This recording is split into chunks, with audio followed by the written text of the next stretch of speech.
Hey, it's Monday night. We're gonna play some more Odyssey of the Dragonlords, Odyssey Prime, post game, God's work. It's a very long slate that we have to. Anyways, so we're gonna need a recap. We're gonna need a factspiration. Some might say, what else is there to learn this late in the game? But honestly, there's always more to learn. All right, so. Let's see. Today's question. Oh man. Okay. Alright, it's the bad one. Alright. You must randomly determine 2 other party members. You can only save one. Who is it and why? Damn. Alright. So I'll go ahead and post that in. Let's see. Wait, is since Astraeus is guest starring, is he gonna be a potential option? No, he will not. He is an NPC. He's an NPC. All right, so think about that, and if anybody would like a point of DM inspiration for recapping what happened last week, it would be greatly appreciated. If you are interested in such a thing, roll a d20 or just start talking, I guess. Go once? Go twice? Nobody? Nobody? Damn. Alright, I will do the recap. Alright, let's see. Okay. I guess Tisaphone will do the recap about what happened last week. Alright, so. Last week on Odyssey of the Dragonlords, you guys were in the middle of a battle against the Dryad Basilides, who in life was deemed to be a great threat to the world of Thylea because his powers, his druidic powers, grew to such heights that he began to refuse death, using his magic to artificially keep everything, plants and animal, alive, but in an undead state. In the end, he was defeated, his soul sent to the nether seas, but he was deemed so dangerous to the natural order that his soul was locked away with the other aberrant souls that were destined to cause panic, pandemonium, and disaster across Thylea. Well, unfortunately, he was one of the very same souls who was unleashed into the world during the passing of the mantle of death from Lutheria to Astraeus Rade. The Furies and Astraeus have been working hard to recover these errant souls and even tried to enlist the aid of the Chosen of the Oracle. So, investigating rumors that Thylea's heart tree had become sickly and possibly infected, the heroes arrived. They determined that he was the cause. They began a battle against him. A long, drawn-out fight ensued, wherein Basilides was using Thylea's heart tree as a living shield, and eventually, worried that he would bring great harm to Thylea, he strode out from the tree and was slain. As he lay dying, he asked the Chosen why they had done such a thing, why they had doomed Thylea when he was just trying to protect her. They dismissed his madness, and seeing the wound that was left in Thylea's heart tree, they saw a woman encased in the fleshy interior of the tree, delicately removing her from her prison. They recognized her as Astraeus Rade's wife. That's my wife. Thylea. That's yes. Thylea, yes. Thylea, the goddess of life. Because she is a new god and not accustomed to her power, she stays as close to the heart tree as possible so that she can use it as a way to ground her power so that it does not completely consume her.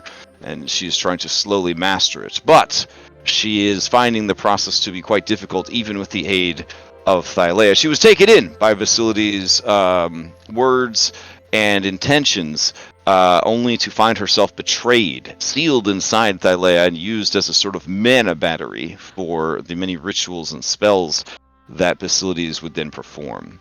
To thank the heroes for saving her, she gave them each a boon. The boon was refused by Philippocles, son of Pythor, king of Astoria. Astraeus Rade arrived to check in on his wife, but was forbidden to have contact with her and to remain as close as he was to Thylea's heart tree. And Tisiphone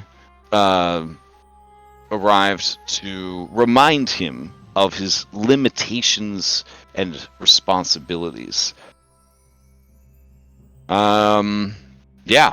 From that point, the party had to decide what to do next, and since they are high level and they have a high level wizard that they took care of when they were a stage 1 Pokemon, now they're a stage 3 Pokemon, they teleported to the Temple of Narcissus, wherein they basically got 3 natural 20s on their investigation and found Narcissus's secret stash of notes and research into the path to true divinity, wherein they learned what a terrible mistake they had made in taking Hades' offer and refusing the ambrosia. Now they seek the Caduceus, a staff from another world that is said to have great power over life and death. The staff's master, Karapthos, was once a Dragonlord, but he and his partner fell in love with a beautiful woman. And so taken by her, they left the order to be with her.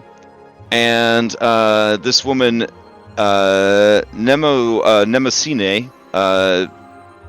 basically the 3 of them founded Aresia.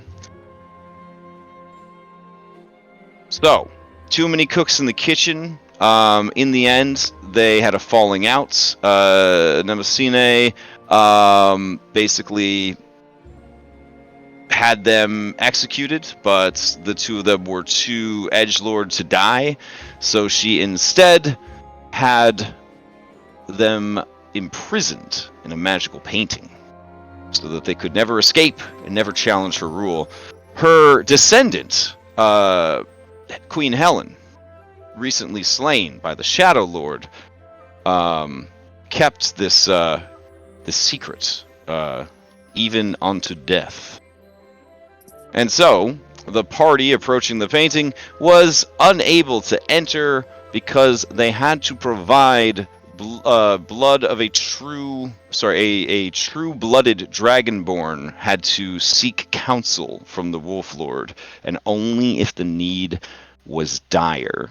Given the choice of 2 people, one being a young girl that they basically helped raise to become a hero and leader of the Dragonlords, or a guy who never showed up for dinner that they're mad at. They chose a guy that never showed up for dinner that they're mad at, because that's the kind of people they've become. And we left off with them just getting off the magic cell phone with Astraeus and him agreeing to come and assist with this business with Karapthos. And that's what happened last time.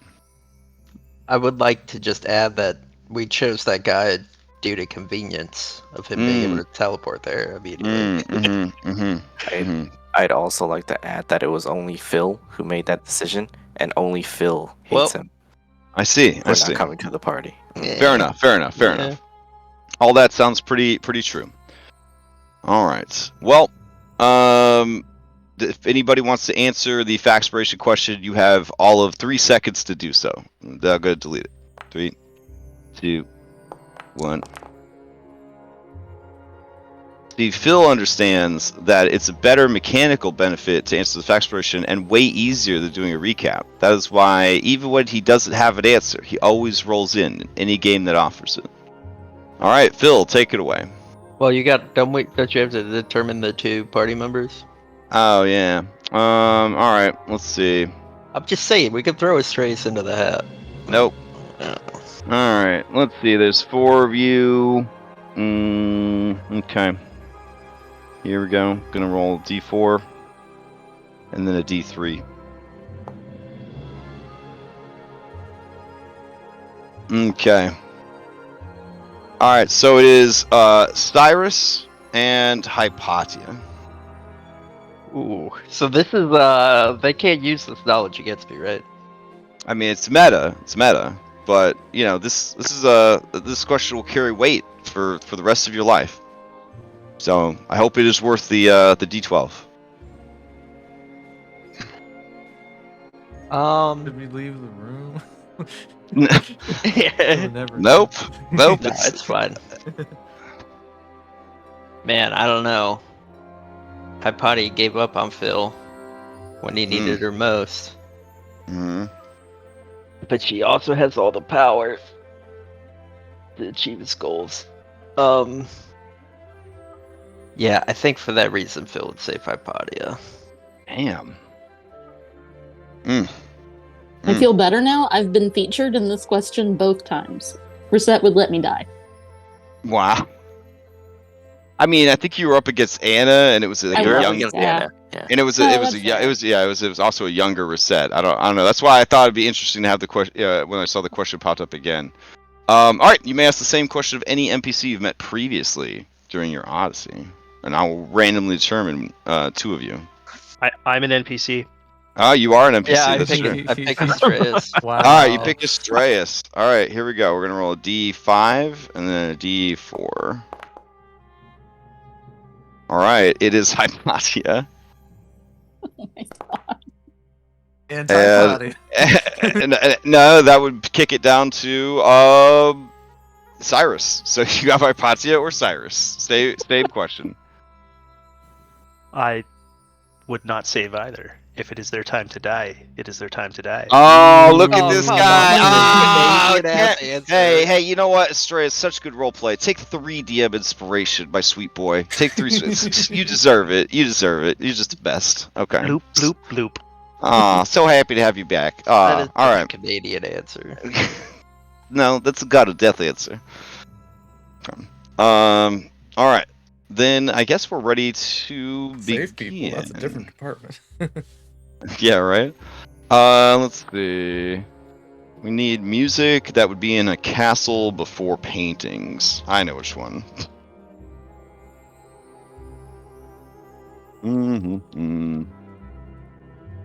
I wouldn't have chose you if I knew you were gonna cop out. Role playing, buddy. Out of death. Alright, let's see. Alright. Let's switch this music out. There we go. Head on over to what looks like and is maybe even labeled the Temple of Narcissus, but it's definitely not. This is the bedchambers of the Queen of Aresia. For sure. Of course. Yeah, of course. Of course. Alright. So you stand before the painting, unable to open it. You make this call to Astraeus, and Astraeus, you I guess plane shift on over? Yep. Alright. I will arrive. Okay. You arrive. How do you arrive? Give us I mean, I usually just have you slice a rift in reality with your spear, but, you know, if you got something new, just go for it.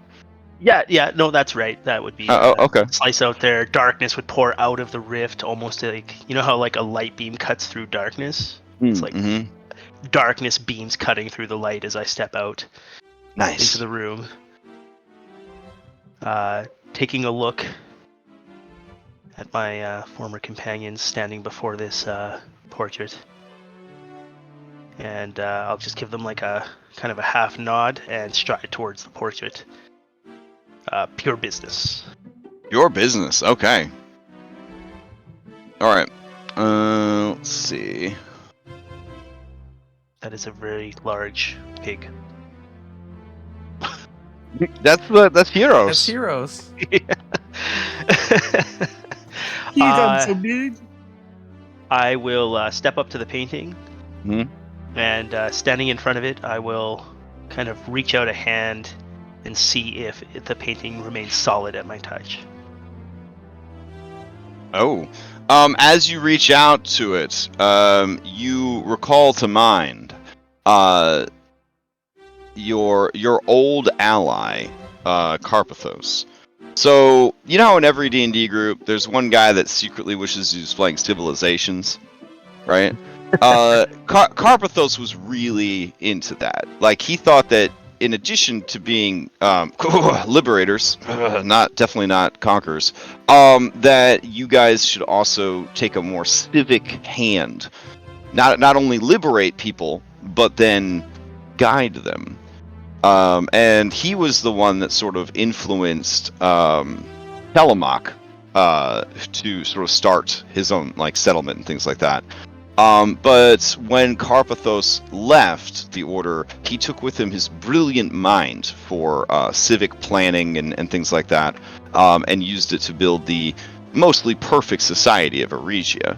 So yeah, that was what he was known for a couple of things. One, he was a totally badass cleric, and of the moon, and then he was also an edgelord, and he was also really into civic planning. Like he was the civilizations guy. Like he was really into that shit. So always wanted to know what is the import export of this region, how are they sustaining their population. That asshole that most DMs are I hate this guy, it's magic, buddy, it's magic.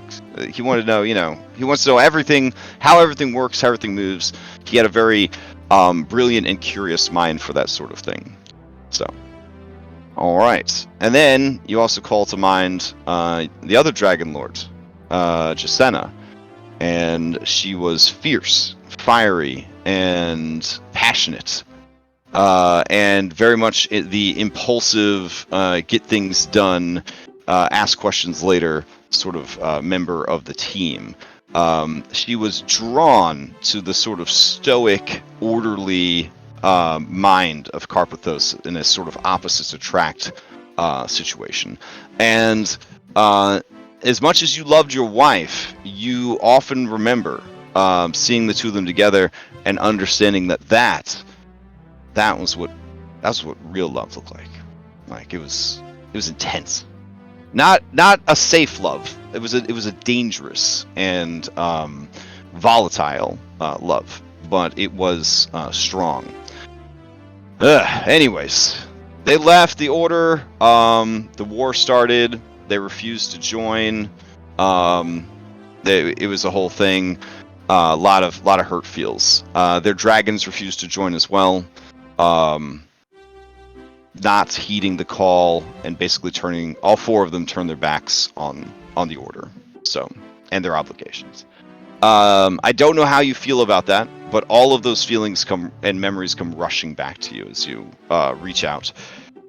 And you sense in your heart that you can open this prison and enter it, but you must bring him out yourself if he is to be freed.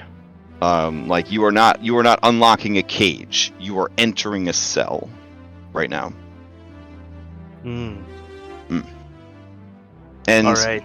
As the warden, essentially, that you have not, if you accept this role, you may bring others with you as well. But you and you alone are the only one who can allow people to enter or leave.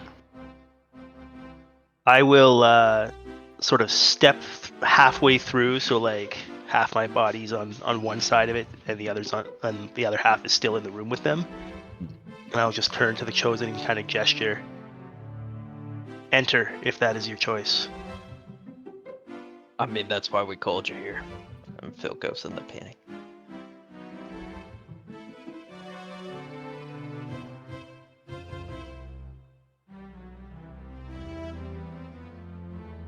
No.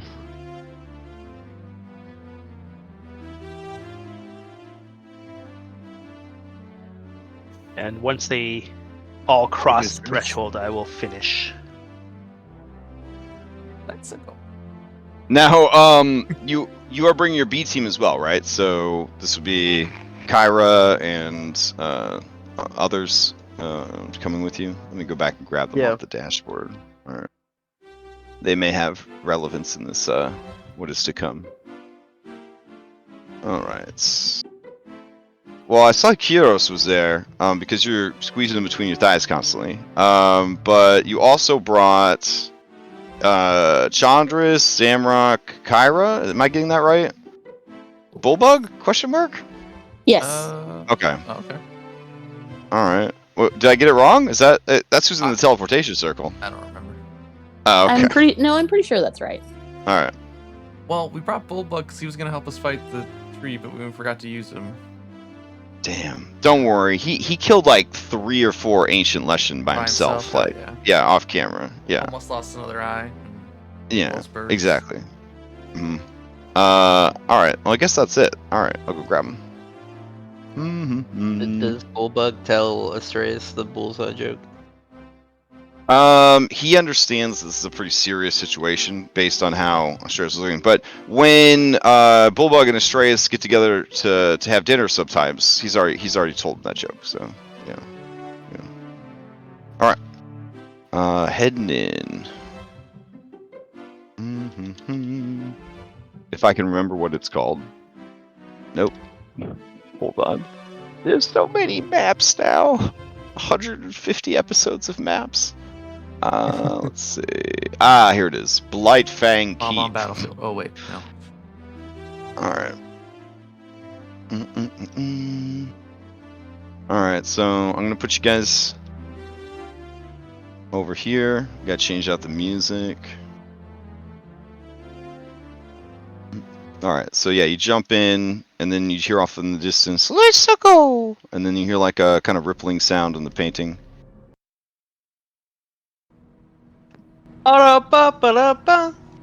Exactly. And then your quest objectives appear. Yep. Oh man, that would have been see sweet. an empty star? No, you see some edgelord shit. You find yourselves at the base of a hill, and you see that at the top of the hill is a spooky castle. The craftsmanship and design are not of Thylean make. Astraeus, you recognize it as coming from the region of Karapthos' homeland, back in Redacted World that you came from. I will. Yeah. So, apologies. Sorry. Yeah, I'm gonna quickly gather the chosen around, and because it appears as though there's no sunlight here. There is a moon in the sky there. He was a cleric of the moon. So I'm going to quickly bestow the Eyes of Night upon the 5 chosen. Okay. I believe that should post it in the chat. Okay. So 300-foot dark vision. I remember you had this before. When you say 300 feet, it seems a little excessive. As soon as we go through, anyone wants to look back, what is there like a portal there, or what's behind us? We're just behind you is a deep pine forest choked with mist. Okay. Waggles eyebrows. Elegon's ancestor. Yep, Sumro. Yep. Cool. All right.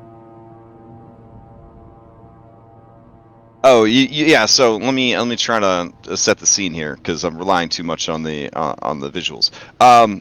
So you are in some sort of temperate pine forest. There is a jutting peninsula. No, not peninsula. A plateau of stone rising up out of the forest. Interlaced with the stone and dirt of the mountain is the skeletal remains of an ancient titan, easily the size of Thylea, who once was. You can see rough stairs carved into the dirt and stone of the plateau, and they rise up, twisting and turning and spiraling about, occasionally entering and exiting cavernous holes in the stony formation. At the very top of what is easily 1,000 stairs, the ruinous remains of an ancient castle. The moon, a sharp crescent behind it, cast its bluish-white light down on everything. It is eerily quiet, and a choking mist seems to cover most of the ground, its cloying tendrils tentatively reaching out for you, but afraid to touch.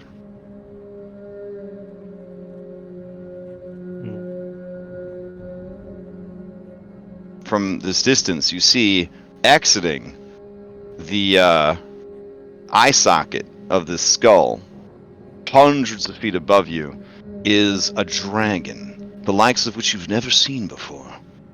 It seems to be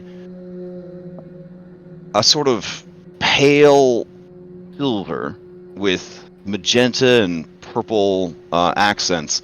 Its wing webbing is more like the fur of a bat, and all along its neck and chest you see a furry ruff that seems to always be in motion. The creature has a skeletal face and long black horns. It lets out a scream, the first sound you've heard since you entered the painting, and it takes flight and seems to be winging its way back up towards the ruins of the castle.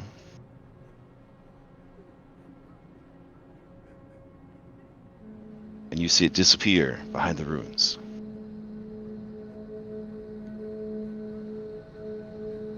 So, do we got an angle here? Scary.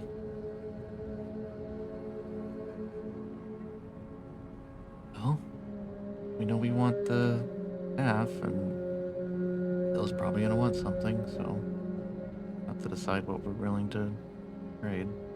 Well, I feel like we're not gonna be able to just take it. Unless it was a part of him. Yeah, if we could, they probably would have taken it away when they put him here.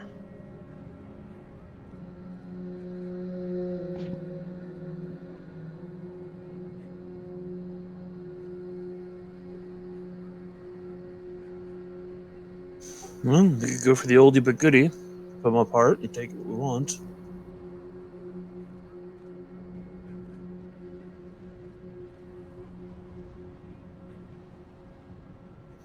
Something about this place kind of seems to have Cyrus on edge, kind of a little more feral than normal. I don't know what it is, but something about this place is triggering something in him. Karapthos should not be left alive when we leave. Or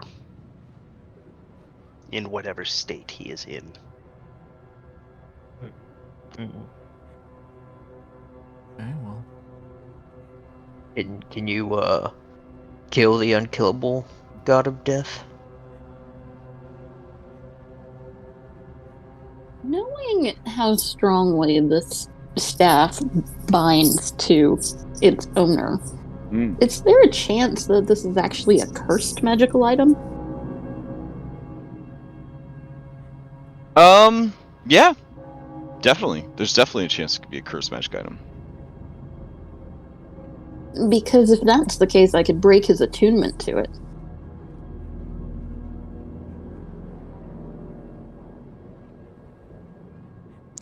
It's worth a try. I mean, Astraeus is more than likely familiar with Karapthos and his relationship with the Caduceus staff. Yeah, I mean, he'd probably know more about it than I would. You know what I'm saying? Well, the staff and he they are as one at the moment. You will not be separating him from the staff while he's still... You see, like, Astraeus has a sense of, like, distaste. Like, it's not the word, but it's the only one he knows. As he finishes the sentence and says, well, he lives.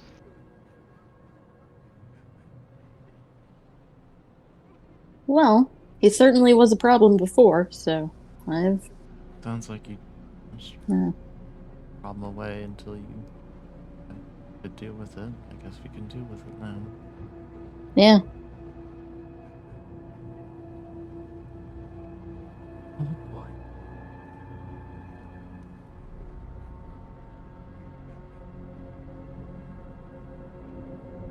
Alright.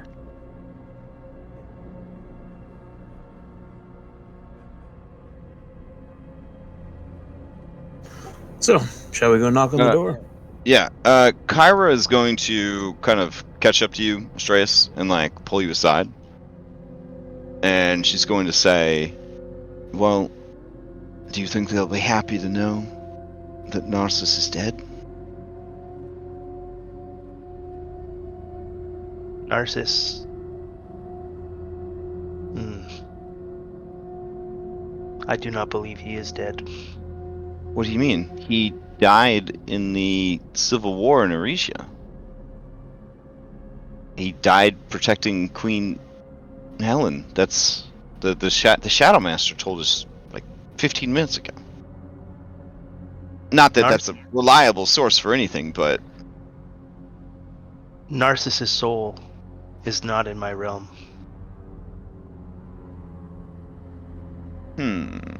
Whatever happened to his body, his being has not crossed over. Okay. Well, they're probably going to ask about him because, you know, of what happened. Astraeus, like, he has this moment where he looks like he's going to continue to talk to Kyra, but he's like very clearly warring within himself, and his face goes like impassive again. He gives like a half shake of his head and he goes, "It is of no consequence to what we must do." But you would turn on your former allies just like that? You don't even want to hear them out? You don't want to hear what they have to say? What happened on their side of things? What happened to people being redeemable? It is no longer my place to determine whether someone is redeemable. They are perversions. They are dead, yet not dead. Well, we were perfectly okay with that when they were on our side. I was not the god of death. I've made assurances, sworn oaths. I have one purpose for being here. I thought that they were dead. If I had known that my brother and his very problematic bloodline of queen lovers had trapped these people in a fish tank in their bedroom, I just don't... None of this sits right with me. He was never a bad guy, you know? He certainly wasn't an Esther. It is not my place to judge him. But Karapthos, what he is now, needs to be ended. And Jasena. They need to be ended. When I said that Arcarania needed to be ended. But she's still here. She was 10 times the villain they were. I was not summoned to assist in dealing with her. I was asked to come here. I agreed. There's one purpose for me being here.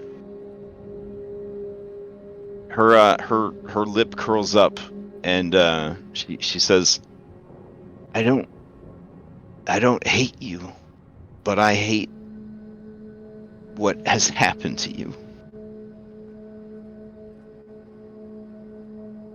Cannot afford for my heart to be swayed.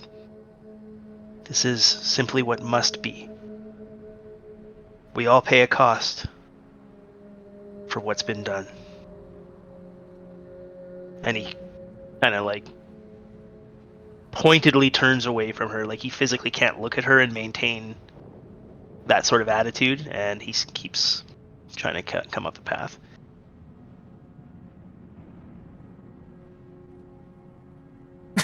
Bump into each other. Oh, you guys embraced. You both knew. Oh, well, yeah, I would go to her because clearly she said no. Because obviously that was a side conversation that we all stopped and eventually got on to. So, yeah, I go to Kyra and I hold her and make sure that she's good. He whispers to you that the histories lie. Jacena's dragon didn't die defending them. He betrayed them. Jacena was my brother's bonded rider.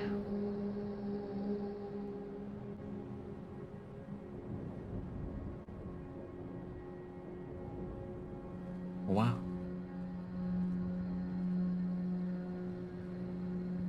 But what happened to his soul? I don't know.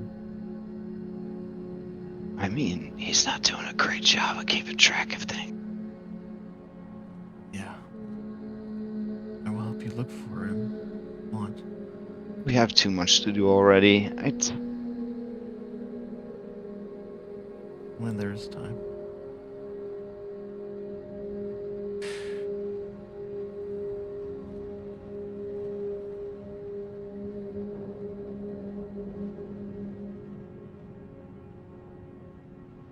As we're trudging up this mountain, I'm gonna ask Astraeus if he's heard anything about some false gods that Hades was talking about. He really did not give us any details on this.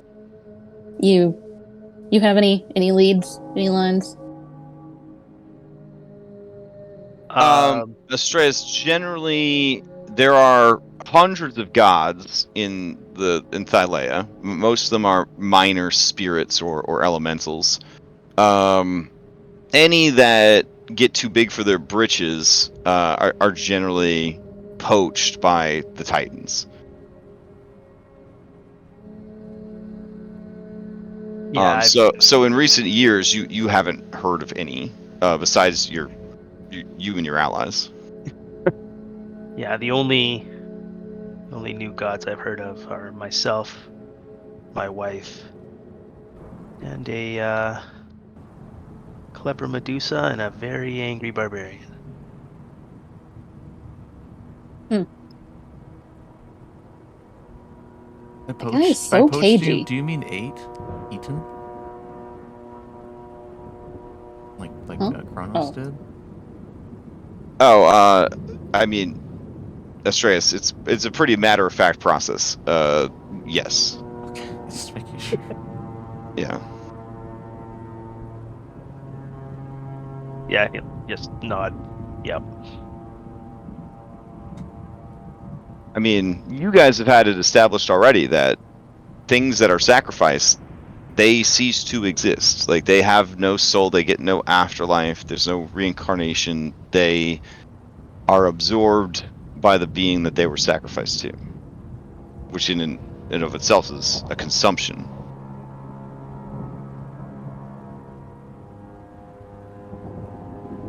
Like Kyra refers to herself as a monster, not just because she was an evil dragon. There's a lot of layers to it. All right, I will take you guys into the keep proper. Yeah, Phil just knocks on the door first. Oh, okay. All right, I'll take you over to the door. Let's see. Does he happen to have a brother named Strad? I mean, no. That's crazy. There's a lot of similar tropes, floating around. That's all. Oh, okay, good. We used to talk about a cousin named Strahd somewhere. Oh, jeez. All right, so there is a gate, and you knock on it, and you hear it, and the gates open on their own. Beyond, you see ye old River of Souls. Or is it just the Nick? Or is it just some imagining of both? But you do see a swirling reservoir of stars and ectoplasm, sort of just drifting and pulsating down below. The land masses that the keep are built on seem to be in a constant state of falling into this void and also drifting away from it. And so there are massive adamantine chains that seem to hold the land itself together as it is ruptured and consumed by the Nyx? Question mark. Does this look much like that river I saw in that great movie I saw twice? Yes, and also similar to what you saw right at the entrance to Hades Vaults, where you guys were like, nah, no thanks, and you didn't go. Yeah, it was, same situation? I don't know if you could say you guys. So there are, from what you could tell, it looks like there are at least 3 separate buildings, or all the buildings may be connected, but there's one to your immediate left, one straight ahead that has 2 towers, and then there is a larger one up here to, I guess we'll call that the northwest. There are massive draconian, stone draconian forms. They look like sort of a hybrid of gargoyle and dragon perched on the rooftop. They are obviously just statues. Oh. Yeah. Which one looks the most like a palace? Like a place a person of power would hang its coat at the end of the day? Each building looks somewhat different in form and function. All of them have clouded stained glass windows depicting very Devil May Cry-esque fight scenes with a very handsome guy and a very sexy woman fighting evil and evil creatures. In some of them, it just shows 2 dope-ass dragons. One sort of white and blue, one silver and magenta, fighting in tandem. And in some of the stained glass, you see that there are tiny riders on the backs of the dragons.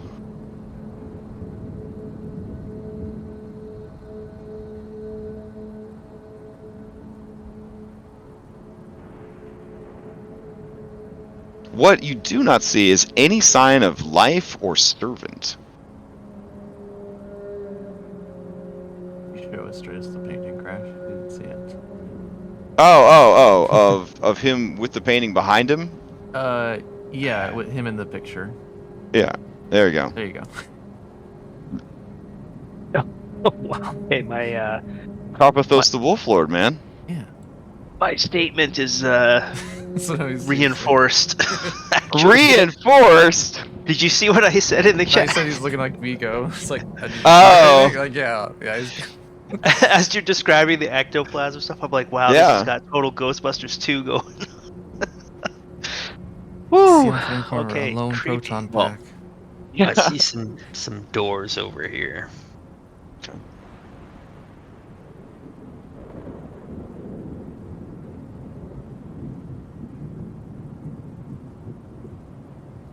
Hey, Anna, you see something creeping up on you on the roof.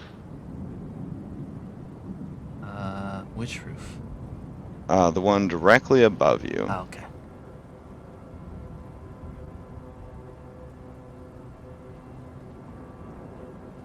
Are you able to see it now, or? No, it's the wall. I think it's height. Really? Okay. I thought height would allow you to see people that were up the same height as the wall. Hold on. Yay? Nay? No? Nothing? Not yet. Alright. There we go. Ooh. Okay, yeah, it's the guy we saw before. Yeah. Yeah, okay. Mm-hmm. Alright. So it is perched on the edge of this smaller building. It's still massive in size. It's like Warhammer 40k architecture. Like why would you make these things so big? Like, it makes no sense. The dragon, such as it is, looks down at all of you, and it seems to linger its gaze on Kyra and on Astraeus. And as it does, it bows its head reverently to Astraeus, and you hear a voice from within the skull-like face, and it says, "It has been a long time. First of the Dragonlords. If you are here, then the need must be great. My wings are ready to fly in your service once again. We have learned our lessons. We were fools. We were betrayed. We wait eternally for vengeance, for purpose. How pleased I am that you have come for us at last. Is this a dream?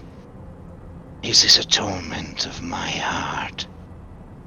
Speak through to me, that I might be offered some solace, please.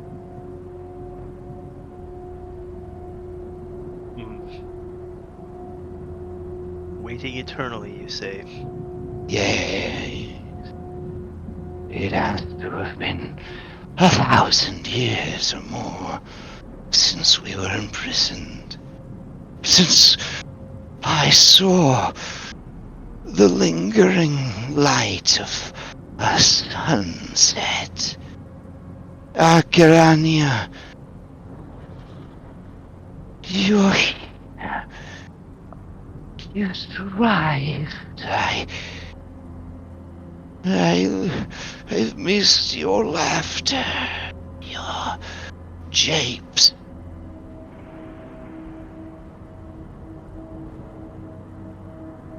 Tell me, what had happened to the Order? Who remains? Were they all deceived by Aristanar and his whore?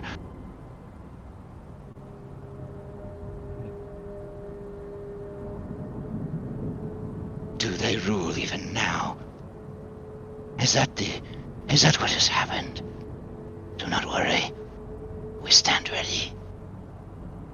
The Order, like all things, died. No. A new order rose. But we are not to be part of it. What? I come here not as a Dragonlord. I come here as the new god of death.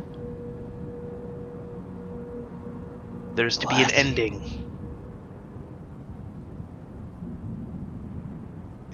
An ending? But why? Dragons do not end. But you no longer live. You are no longer a natural dragon. In here, none of us truly live, and out there I lived. I loved, I fed, I fought. I cried. Every last drop of blood from my body at the betrayal dealt to us. You speak of madness. Would you say that Daemon in his quest for power, you would end him as well? After all he has done for the Order, for you? Damon will cross the threshold into my halls. All will. Yet you come here, not as an ally, not as a liberator, but as a murderer, as an intruder. You have come to reap, rather than sow allies who would swear to this new order. I come neither as ally or foe. Death simply is. It is your perception that drives what you think of me. I will not be killed. I will not end. Then you have learned nothing. I am forever. We three are forever. How dare you, the god of death? What man is this? What creature that wears the skin of the first of the Dragonlords? You beast creature. You shapeshifter. You are like my friend. My great and wondrous ally. You, yes. Speak true to me. What is this creature that wears the skin of Astraeus Rade? No, it was once him. He certainly doesn't sound like him anymore. Kirania. Is it you even? Is any of this real? Is this just the madness setting in again? No. Not again. You, yes? It remains to be seen. This is Kyra. Very special to me. I can see her. She is my friend, Arkirania. Did you think me dead? Did no one come to find us? And you see Kyra's just kind of like mascara run down her face. Yeah. And you see her transform.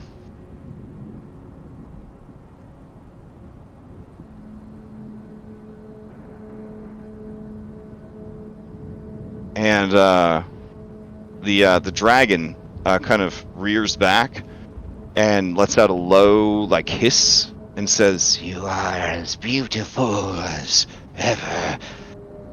Time cannot taint such perfection.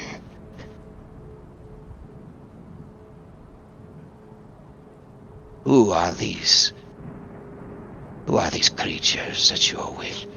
What has happened to Astraeus? Tell me. Please. I must know. and then she says, it has not been 1,000 years. Less than 500 since your reported demise. We did not know of the treachery of my brother. We did not know of the legacy of Aresia's queens. We would have searched for you. We would have come for you. We won the war, but at a great cost. My mother. And the dragon says, Valmitria is dead. And then Kyra says, yes, you should have still been alive for that. Did you forget? Or oh, the oath and the secrets. I can't. We were We were sworn to secrecy. We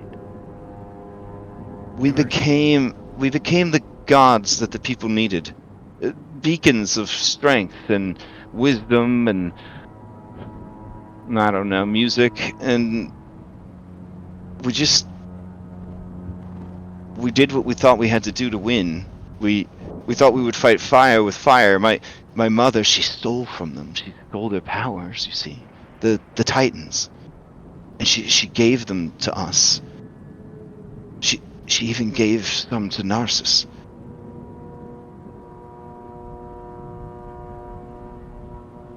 And it changed us, and it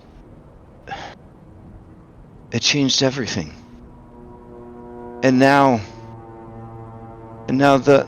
those same powers they're loose in the world, and I'm starting to think that maybe the wrong people are finding them. Maybe the wrong people are being given them, and that is what has happened. The man we once knew and followed and called our great leader, the first among the Dragonlords, he has sacrificed that man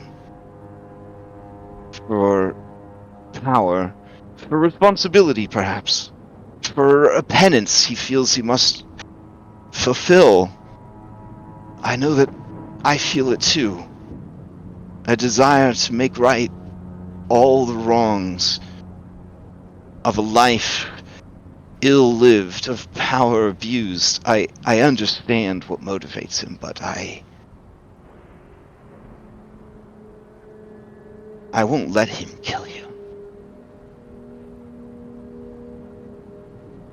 Yeah, I don't see why we should kill them. They could be allies. What we need now is allies. What we need is the Caduceus. And I'm gonna whisper to Anna, at least that guy, he seems a little crazy. And using his dragon senses, using his dragon senses, he's like, the Caduceus. You want to take Karapthos' power. Not that I want to take it, it's that I need it. Then you need but ask. If you are a Dragonlord of this new order, we would work with you. Our strength would be your strength. You do not see that the old order is tainted? But you said this was a new order. There is a new order. It should not be polluted with that of the old. Polluted? You are a mockery of life. Look, Astraeus, maybe we should talk to Karapthos before you know.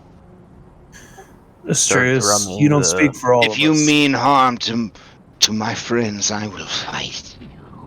I will do what I can to slow you down. You misunderstand. And as it speaks, you see like it's rough, like it's fuzzy, like rough is just crawling all over its chest and neck. Going nuts. And you realize that is not fur. Those are some sort of adorable fuzzy insects.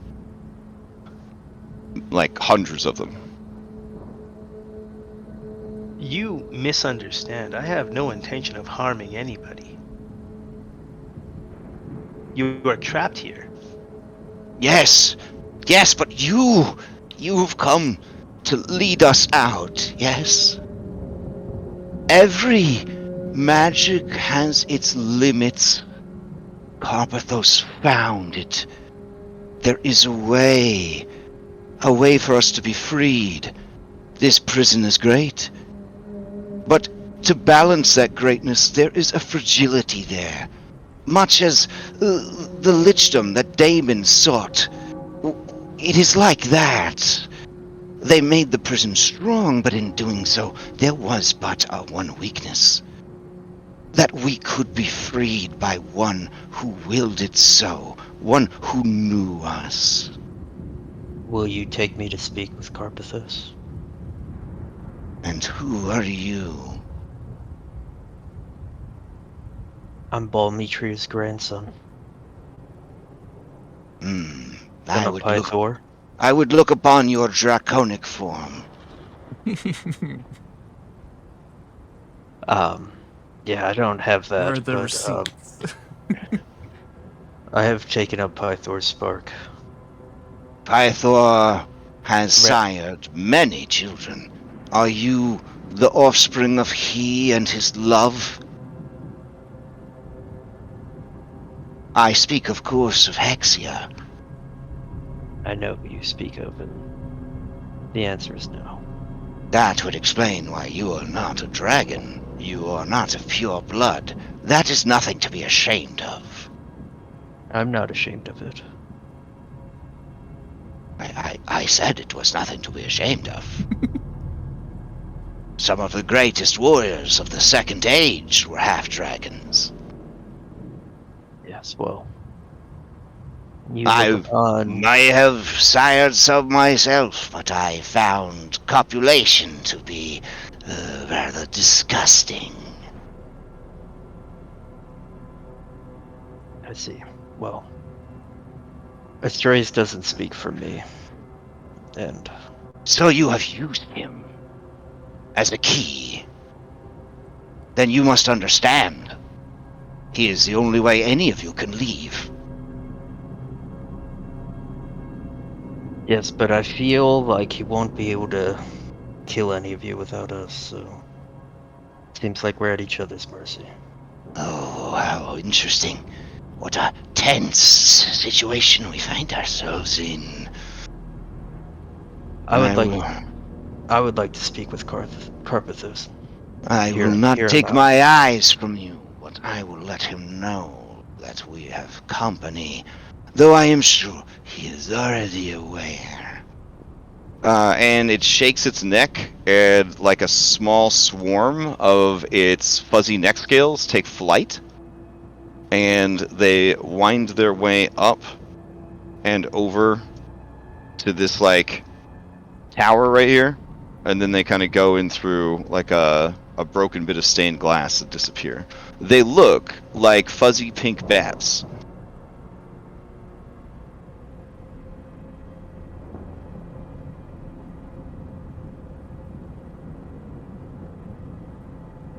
In like a moment of silence, Astraeus kind of turns just naturally kind of to his right, sees Reset standing there, and he just, as if he's talking to himself, but definitely talking in her direction, he's like, I do not intend to kill anybody. Why do they all think that I'm here to kill anyone? The way Maybe you it's speak. the way you speak. Damn. That's got you from both directions. It's like whatever Astraeus talks, we get into trouble. He's just Seems like a theme. Death comes to all. Makes sense. Perhaps if you try and persuade them that death is a good thing? Well, it is. It's their way out. Well, yes, I know that, but you need to convince them of that. You weren't really doing that. Yeah, you were kind of threatening.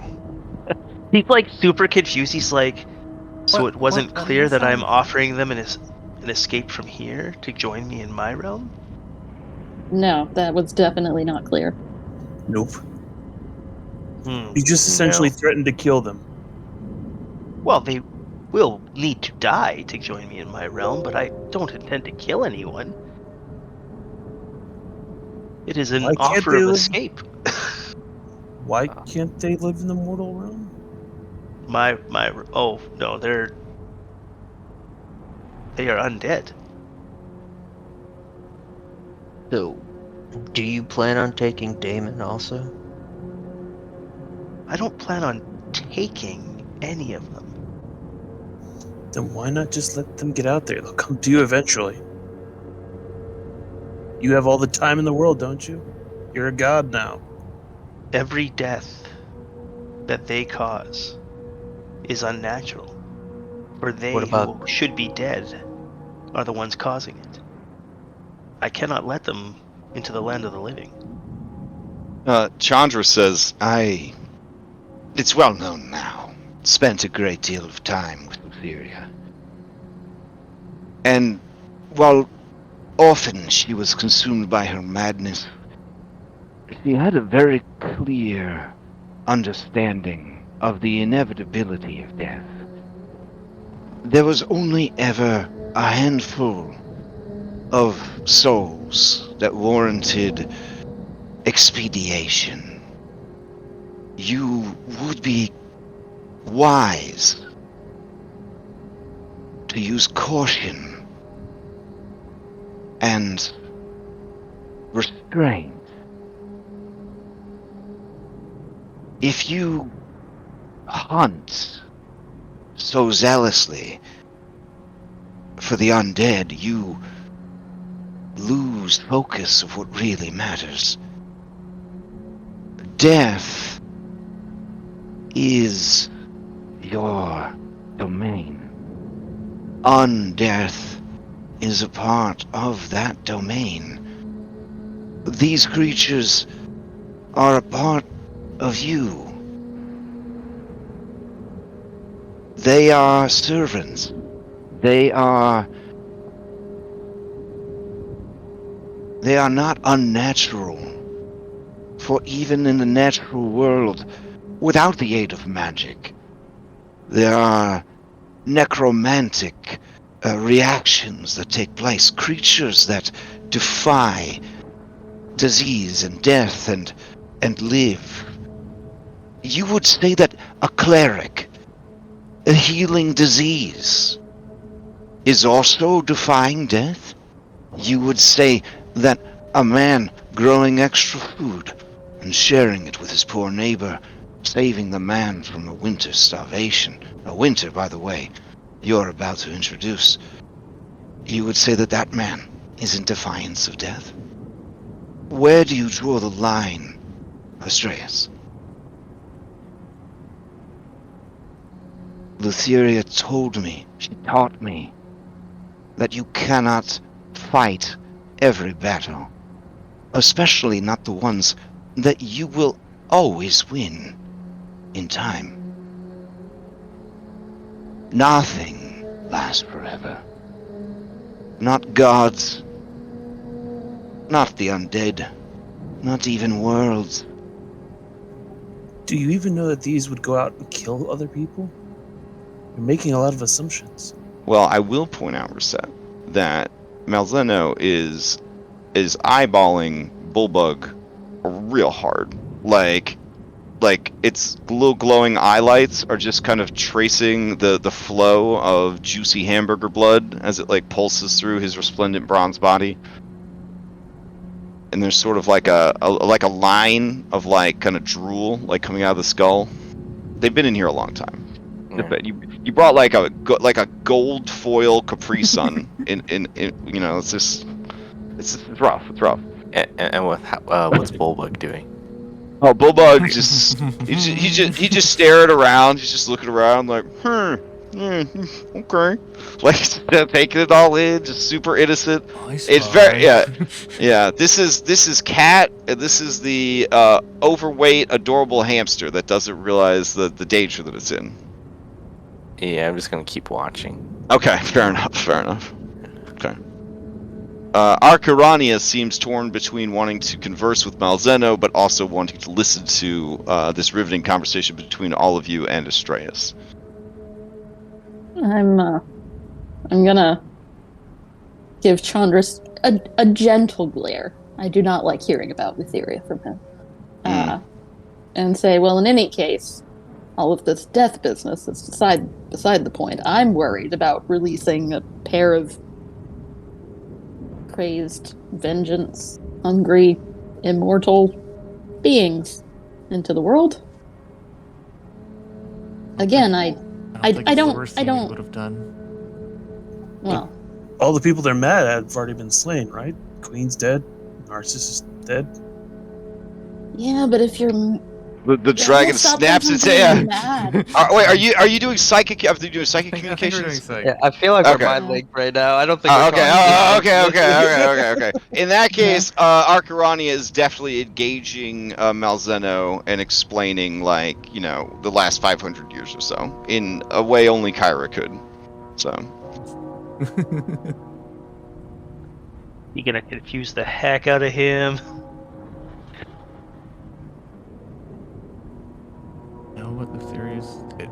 We don't know what she's gonna do. We know it's gonna be bad. Is that really worse than just letting them out? If it becomes your problem, we can deal with it, like we always seem to do.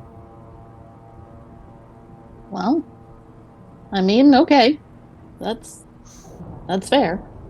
I will not make them wear any oaths. Seems like we've set loose worse into the world, right? What they do is of their own free will.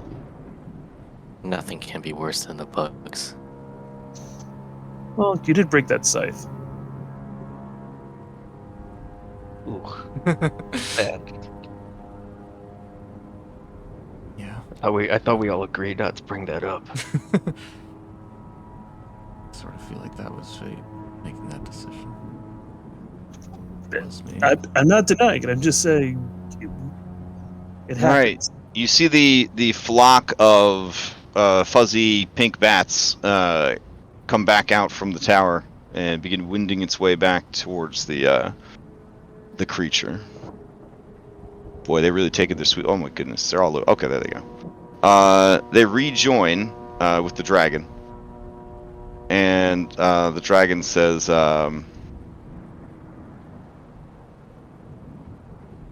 "He has agreed to see you.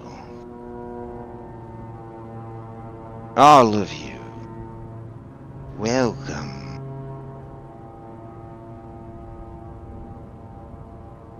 Would you be willing to accept guest hospitality?"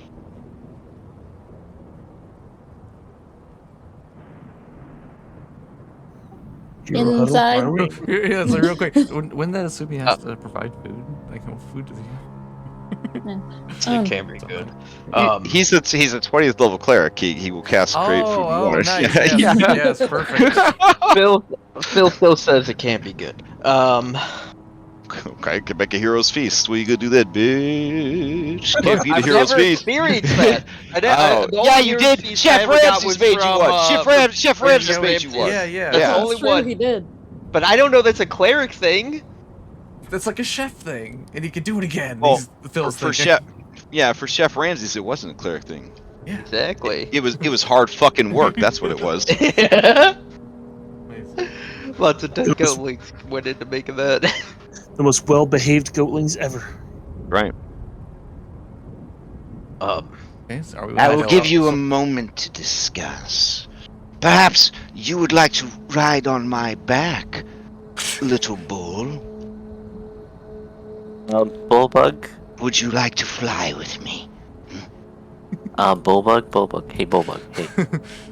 Yeah, Hey, Yeah, I could be a dragon. I'm sorry, Bullbug. I think I need you to carry me up this mountain. It's really steep. We're already at the top. I was going to be a dragon lord. Yes, you could be a dragon lord with me. You see Bullbug reaching for his wisdom saving throw dice. I'm already mentally preparing a spot for Bullbug at my table. Hey, this seems like a pretty good idea. I mean, it's Samrock, so you can carry Don't Hypatia. be rude. No, Carry it's Hypatia. something about this dragon. We I never accept felt guest hospitality. this way before. We accept guest hospitality. You can't hurt him if we do. Yep, No. yep, No, yep, we we don't. accept No, this. we don't. We No, accept- we don't. No, we don't. What else are we gonna I do, Phil? see. I Perhaps Bull another Bull time, little cow, little Wait. bull. Wait, did he hear us and then change his? I mean, did you shout it out loud? I thought think you so, shouted out yeah. loud. Yeah. Oh, shout out okay. loud. All right, then you speak for you guys just swore an oath of fellowship when you were kids. You know, it's like getting fucking matching tattoos. You regret it when you're older. I said I did it to immediately save after. Bullbug. No, we don't. But No, but I agree with yes, Anna. but if I you would agree with recall, back in the Mossy Temple, No. decisions were made by one member of the group that ended up staying for everyone. That's how it works. Did it to save Bullbug, you guys? And then if you remember another time, somebody said something very rude at dinner and then had to make a big fancy oath to an entire nation that he didn't even fulfill because you guys swore an oath of fellowship.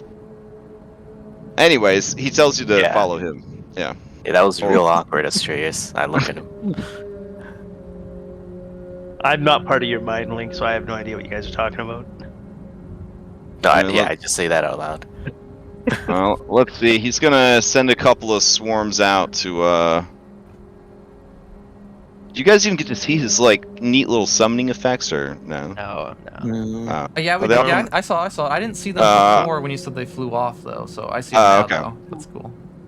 Yeah. Yeah, so so he sends these things. They're really gross looking. I try to talk to them. Are they animals? They are. Yes, they are bees. Okay. I'm just curious. I'll just. Hello. Okay. They say, hello, blood sack. All right. That's all I need to know. Okay. Mentally, I'm gonna start asking Hypatia to determine whether the fact we are actually in Thylea right now. Oh, Thylea, this is for sure a demiplane. Oh, yeah. Yeah. But is it Thylea's demiplane or demiplane adjacent? I mean, all demiplanes are adjacent.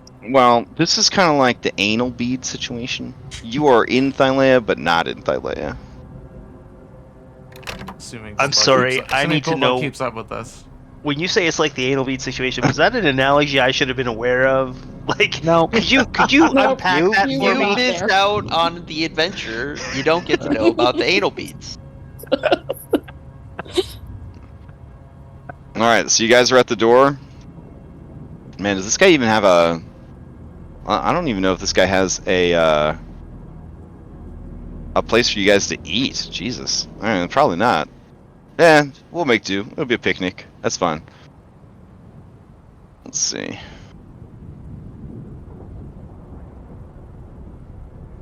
Okay, so you look around. Balzeno's nowhere to be seen. And then you knock on the doors again, and there's like a loud, you know, like boom, boom, boom sound. And you hear them unlock.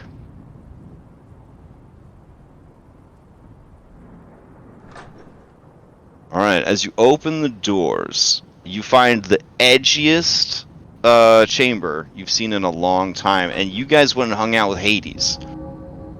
So, there are two bronze braziers. They seem to be burning piles of skulls. And burning from the skulls is soul fire. That just kind of burns up into the air. The smoke rises high and higher still to a 60-foot high, I believe it's 60 feet high, let me see. Sorry, excuse me, a 50-foot high ceiling.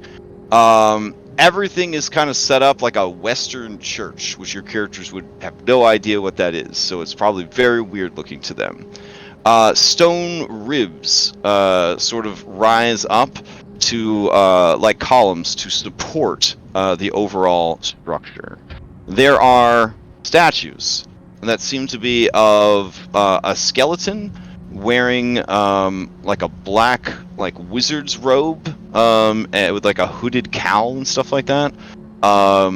It's a very weird image. IRL, it's just the Grim Reaper, but you know, in Thylea there is no Grim Reaper, so you guys would be like, what the hell is that? Why does the death have huge boobas? And an RR laugh. There are black iron chains strewn about, human skulls and the skulls of cyclopses and other giants dangle from the chains, and you see around the corner are some lovely coffins suitable for taking a nap in. The floor has a wicked-ass skull on it, and several runes of magic and binding and abjuration sort of etched into them. Seated upon a throne of bone and sinew and skulls is Karapthos the Wolf Lord. And nearby, let's see. Oh, Yeah. Wearing comfortable black clothing and strapped down with many bladed darts and throwing knives is Jacenna, the Lady of Blood.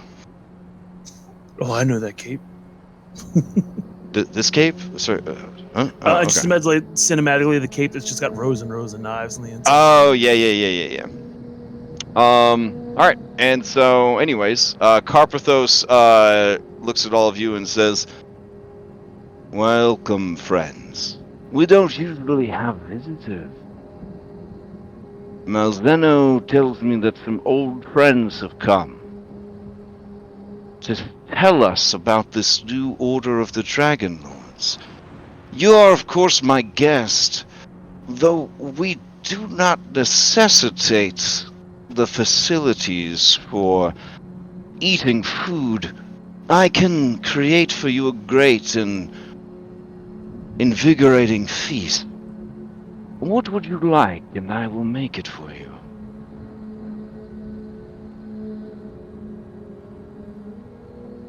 Just potatoes with cheese on them. Ah, my old friend Pythor used to love that dish.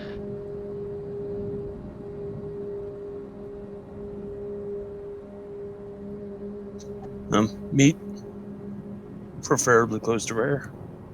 I see. Meat and potatoes. Like in the old world, right, Astraeus?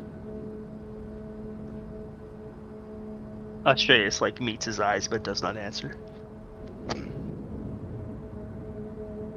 And Astraeus, it's like you're trying to figure out like why are they like so big all of a sudden? It's definitely got some like World of Warcraft effect going on here, where like they're in their old little Debbie blades, so they're all kind of like bigger than life sort of thing. You don't remember him being 10 feet tall or whatever. Right. Yeah. Yeah. That's, Okay. All right, so he will go ahead then and with a wave of his hand, summon forth a hero's feast.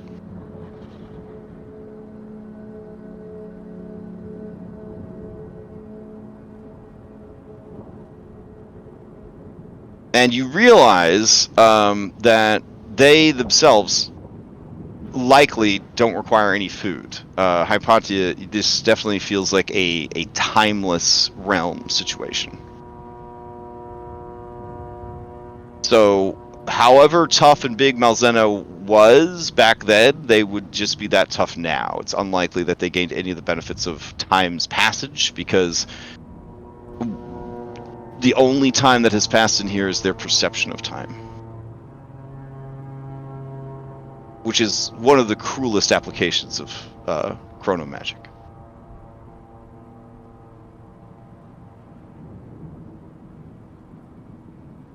And likely why the Lotus Witch, went crazy.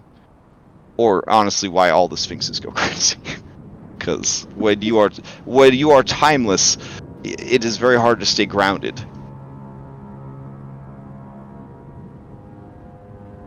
All right, so yeah, food is created. Let's see. Let's draw some food real quick. Normally, Red takes care of this business. Let's see. We'll have a table. I was just getting the marker. Oh, okay. All right. We'll right. work together. All right. Here's the table. I asked him to also make whatever Kyra's favorite wine is. All right. He makes we need some wine. He makes an artichoke pizza. There we go. All right. Here's a plate of tater tots. Okay. I had tater tots last night. I was like, this is for you, Pie. This is for you. And then some meat. So here's a chicken. There we go. Made like a. All right. What is that thing called? Where you stuff it all in the basket? Horn. How many people does a hero's feast do? 10? I think it's like 12. Yeah, it's like 12 or 14. Okay. Just gonna cornucopia. I added this thing. Okay, yeah, cornucopia. So I add the cornucopia. Here's some wine for everyone. Hold on. Up to 12 people. All right. So let's see. Whoa. Yeah. Then found your drawing tools. Roll20 still got a couple of things going right for it. Let's see. 1, 2, 3, 4, 5, 6, 7, 8, 9, 10, 11, 12. All right, yeah. So, he just summons like 30 barrels of blood for Malzeno. Malzeno's just knocking them back like they're just brewskis. Alright, here's everyone's wine. Just gonna hand it out. There we go. Okay. Yeah. Beautiful. Oh, amazing. My immersion is it is peak right now. It is peak. Okay. He looks over at you and he says, Astraeus, would you not join us? I've no need for food nor drink. But I sense that you are my guest, and I would honor you. I will abide by any guest right that they do, and I'll gesture with the wine glass that is in my hand towards the chosen. But I am here to observe. Nothing more. You remember when we left the Order? Do you remember what I said? I told you that we tired of destruction, that we wanted to build something. And we wanted to build it and watch it grow. We wanted to be a part of the world. Not just a radical and violent force for change that passed through it, but something lasting. We never left you out of cowardice. And we never left you out of hatred. We left because of love. A love for each other, and a shared love to create something bigger than ourselves. My memories are not what they've been, but I do know that there were many good intentions. How fares our city? Tell me. Does Aresia still stand? Or is this painting hanging on the wall of a ruin? I'll hold my palms out, like, kind of helplessly, and I'll gesture for... I mean, probably towards Reset, honestly, but in that general direction for somebody else to...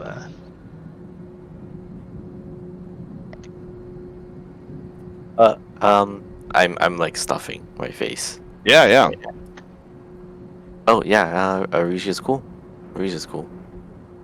I mean, we came in here through a painting in Aresia. Does Mnemosyne's heir still hold the throne? Or did she honor our wishes of establishing a senate that the people might rule themselves?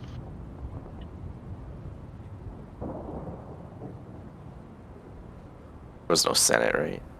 No. I mean, there might happen now. Yeah, I mean that's that's part of what the Civil War was the for. Emperor took people, over. Yeah. So they're okay. I don't remember a senate. What's that? Of course. And you see Jacenna shake her head in disgust, and she says, That is why we were betrayed.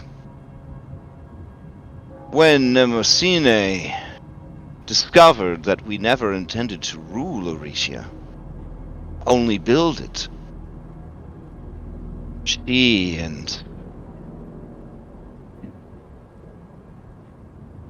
like you can tell that she's just struggling to even say his name, such as the feeling of betrayal. And finally, she kind of chokes it out. she and Aristanar had other ideas. They wanted to rule. They wanted the four of us to rule. But that was never our intention. We only wanted to build and to live amongst the people. The people would choose the fate of Aresia, and it would grow under their guidance, and we would grow with them. But those two were disgusted by our suggestion. Well. Then she kind of motions around at the surroundings. Up until recently, they were still in charge.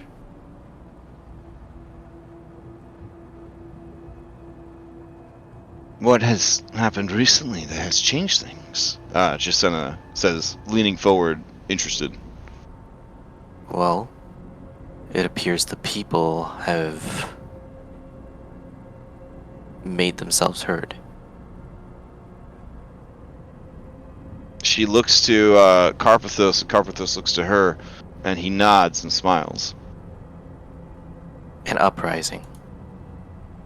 Because freedom is the natural state of all things. Freedom indeed. A tyrant can only hold on to power for so long before their grip weakens. You remember, Astraeus, how many tyrants we disposed of, how many peoples we freed.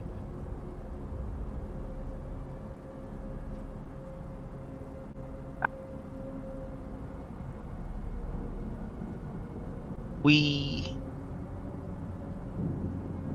were certainly not looked upon as those casting down tyrants from the perspective of the people native to this world. We had good intentions, but I know. But there were many among your order who had become corrupted by their own power, the entitlement their strength gave them. They thought that because they were strong, they could do whatever they wanted.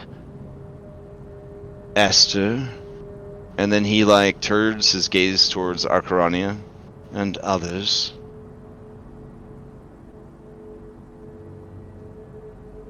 They were worse in many ways than the tyrants that we deposed. Because they took from the people everything. Their culture, their structure, all civility that they had, and left them like naked babes in the woods, with nothing. And any who fought to keep what they had were slaughtered.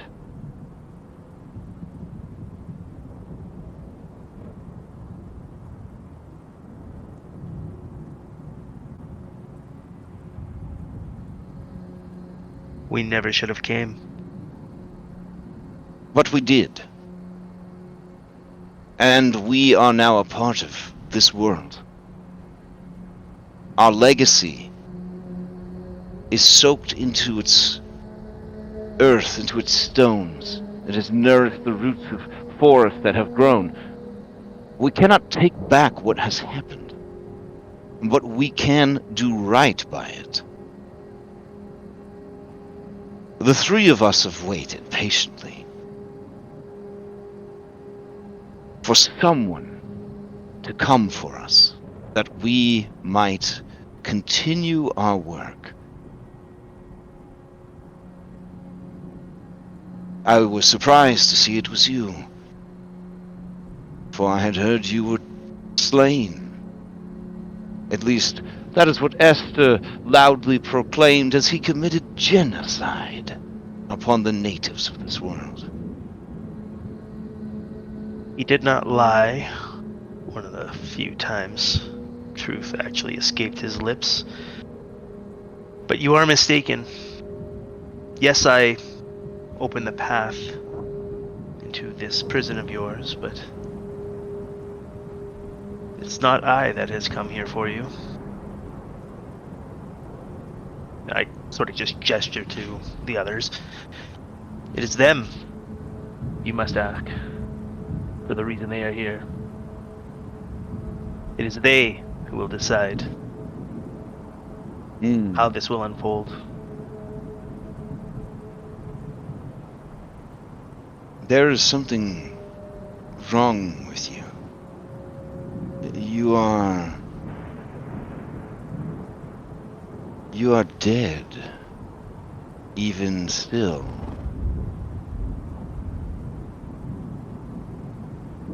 My old friend, I can help you.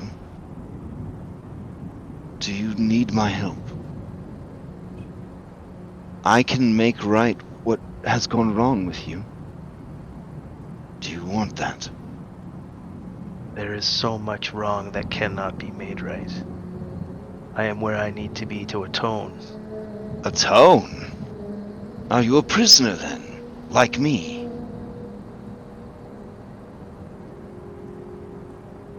For 3 seasons of 4, yes. Seasons? We left that in the homeland, my friend. This world is a beautiful paradise, where it's a Mediterranean climate year-round, rarely deviating from 70 degrees. It's part of the appeal. It's part of why we were all tempted to stay here. Some of us turned into conquerors and others settlers. You have said a lot of strange things, but this is by far the most ridiculous. Breach. I'm just gonna like flatly be staring at him, no expression, just. You carry a power inside of you that you don't know how to control. I can see it eating away at you. I can smell it. And as he says that, Cyrus, not the first time, but you're starting to get the vibe that he is very much as you are. Like he is a shape-shifting creature. And his nostrils just kind of flare slightly more than normal, and you get the sense that he is like a cancer-sniffing bomb dog right now on Astraeus. Like, just taking in every measure of him. You know how them clerics do in the 5th Age of Magic with them perception and insight scores, you know what I'm saying? Yeah. It's pretty bananas. Speaking of insight scores, I'd like to do a little "Are you insane?" check of my own. Okay. Well, he's Sure. out of place. I do have a name because goddess of wisdom. All right. You get the sense that this man is he is both an island and he is a port in a storm.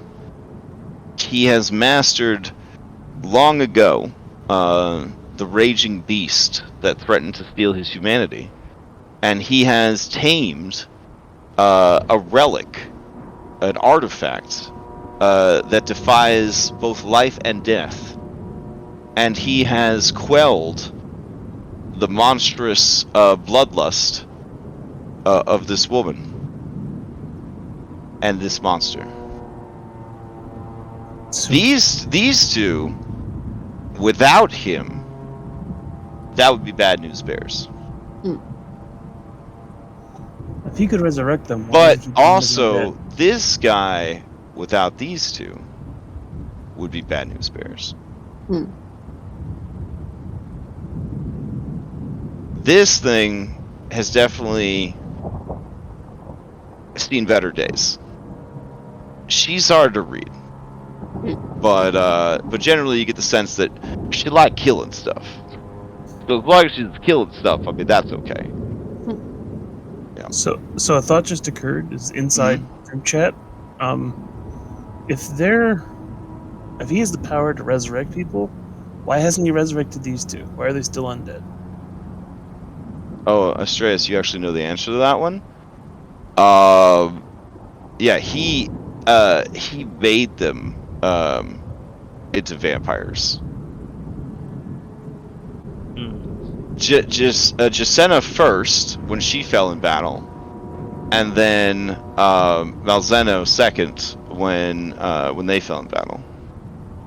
The only problem is I'm not in on the mind link. I know.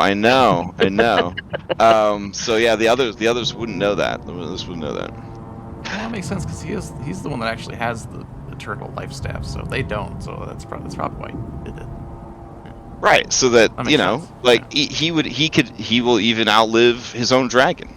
So he wanted to give them the opportunity that they could always stay together. So wholesome. Yeah. In an edgelord kind of way. Actually, yes. Yeah. And, that total you must feed off of the blood of the living to sustain your life kind of way. Yeah, but he summoned blood for them in the hero's feast. It's not like they had to kill anybody. Look, listen. It's been a while since you guys had your last moral quandary, okay? There's no right or wrong answers here. I'm just presenting scenarios. All right. So continue your network talk. We'll be quiet. We'll be quiet.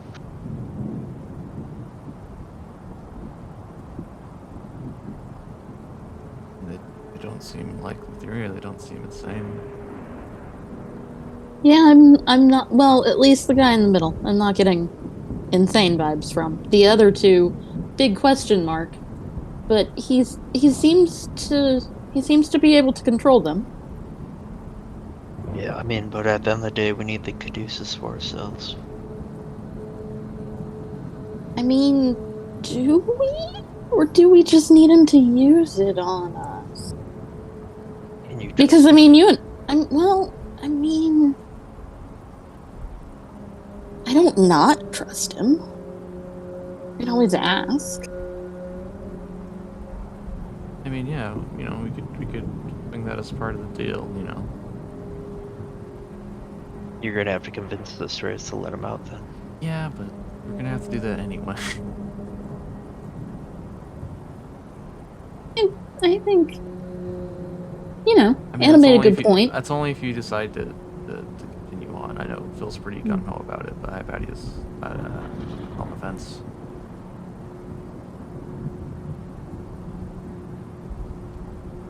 Phil will speak up. Well, I mean, I don't see any reason to beat around the bush.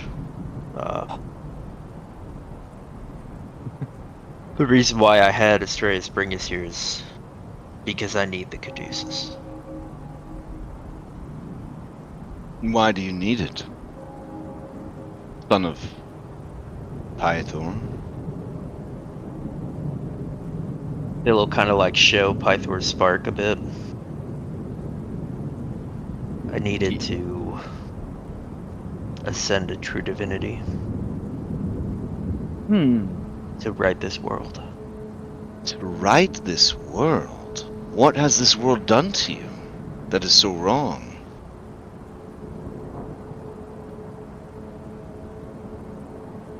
Pythor, a day before the end of the Pact of Peace, broke into Sydon's tower to save me. And in doing so, he gave me his spark. But since it was just a few hours early, the Furies took him away for breaking the Pact of Peace, stuck him on a tree where he hung in eternal torment for 7 years. I do not like the laws of these oaths, and I will make Thylea change them. You spoke earlier of freedom. I just want my kids to live in a world where they don't need to guard every word, mistrust anyone.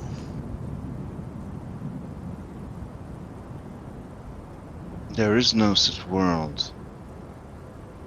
Deception is not unique to Thylea, nor are rules. What you seek is An illusion? You understand that, don't you? I have been to many worlds. Everyone is different, but everyone has rules. Everyone has loss. Every single one has sorrow. But these things, they help you measure the value of everything else.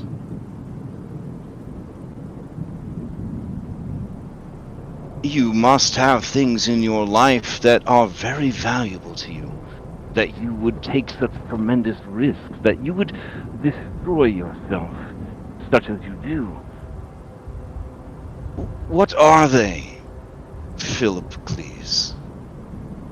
What are these things that you fight for? What are the fate of Raspirathor? You said he was punished for 7 years in the span of life of a dragon. That is a catnap. Unacceptable. He did nothing wrong. He broke rules that he was aware of, did he not?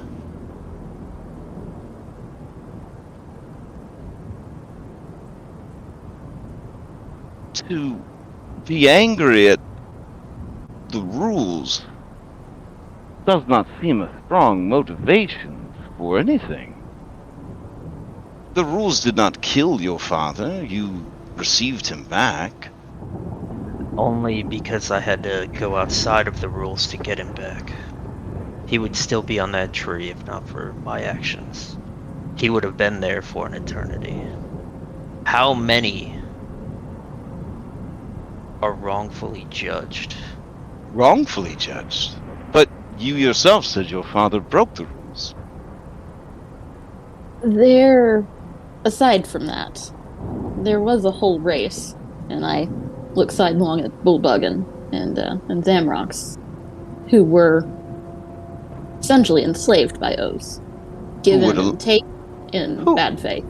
Who would allow such a thing to happen? Thylea. Thylea allowed such a thing to happen. I find that hard to believe. She does not do much of anything from my own experience. Has she taken a more active interest in the world in the last 500 years?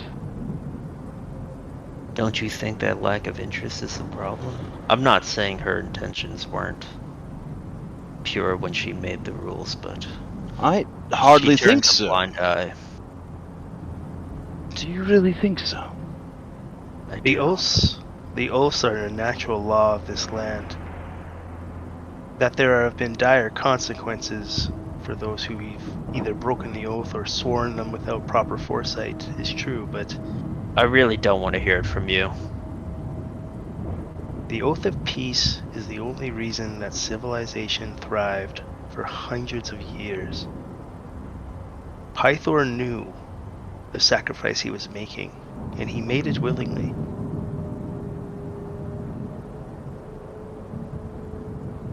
The world didn't have me 500 years ago.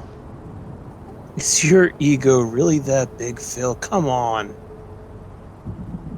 This lady right here, Phil, she just fucking starts laughing. And she says, "Who is this child? He is so full of himself. Truly, he is Raspirathor's spawn." He is us. He is, Astraeus. He is us. In our youth, drunk on our own strength, traveling world to world, making things right. By our will, what we thought was right. But you see, the beauty of what Thylea has done, in a way, it was inspiration for what we hoped for Aresia. She built a world that she could have ruled, but chose not to. Her children, her husband, their creations, they were given the world. And They made the decisions that shaped it. She did not.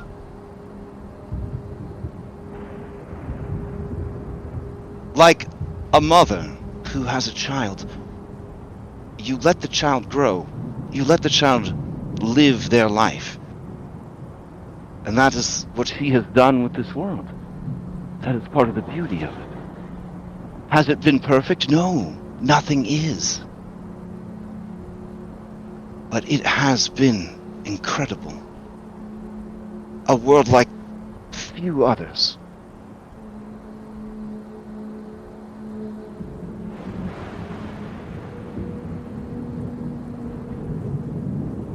You are upset because the rules treated you and your father unfairly, but yet all were aware of the rules.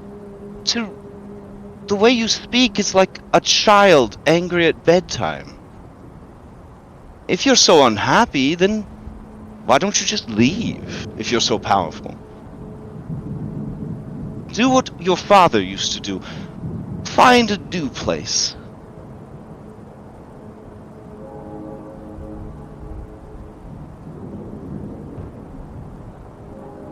Leave this world to those who actually care for it. Who actually understand it. Who actually want to be here.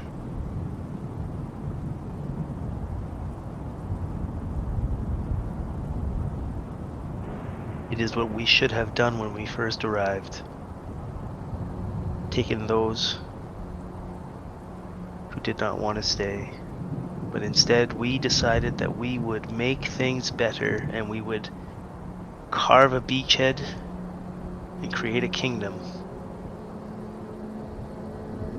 Now, when you say that, Karapthos looks a bit guilty and says, there's no harm in settling a land.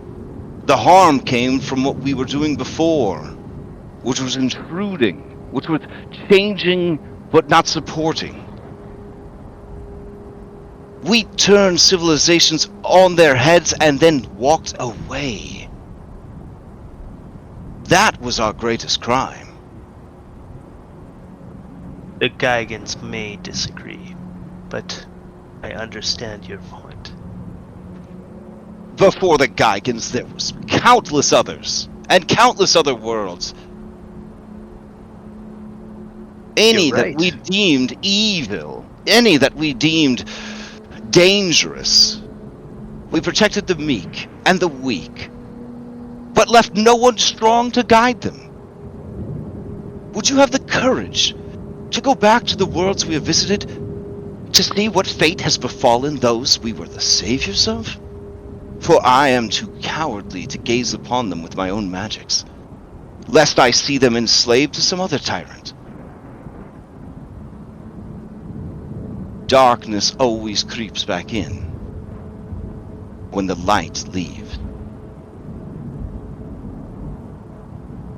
We could have been the light, and we abandoned them. I won't do that again. Seems simpler then. We weren't abandoning them, we were going to save others. You are right, you always told me. But what was the motivation? The motivation was not truly to save them, was it? The motivation was to feel like a big damn hero. And when you were done feeling like a big damn hero, and you had to face the reality of life, the mundane, normal routines of life, you dragged us into another adventure, another crusade, another liberation. You and Balmitra, it was never enough for you two. You even dragged your families along.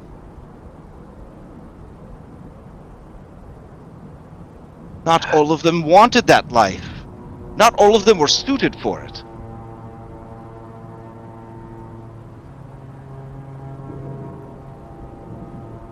Aristonaut, for one.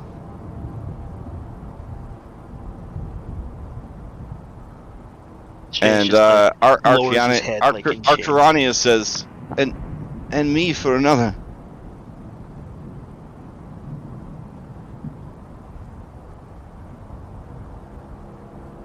Astraeus, I know you're in there. I can see you rising from the depths of the nether seas that are your heart. Let us go, and we will tend to this world. We will help this world. We will protect this world. We will help you with your burden. And these children, we will do what we can for them.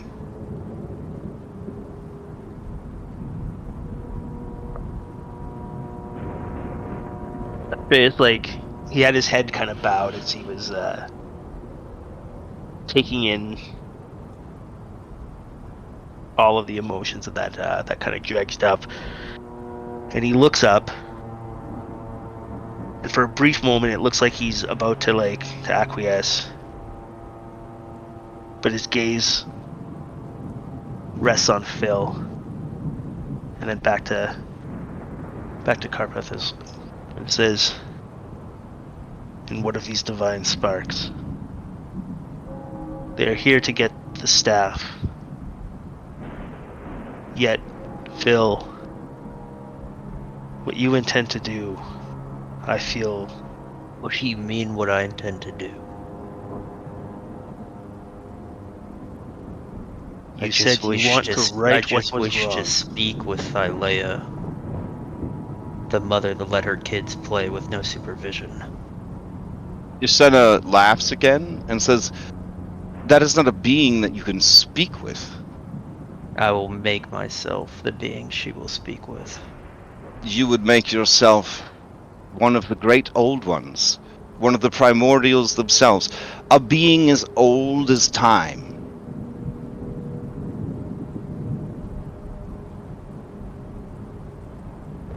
That's what I have to do. For what purpose? To end the oaths? She kind of leans in and whispers to Karapthos, "I think these people might be insane."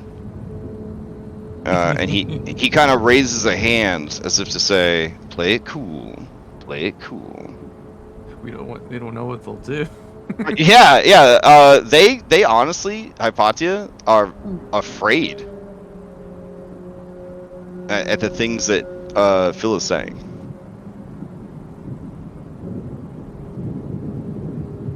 Phil, you are my friend, but I'm not going to let you hurt Thylea, and you know that.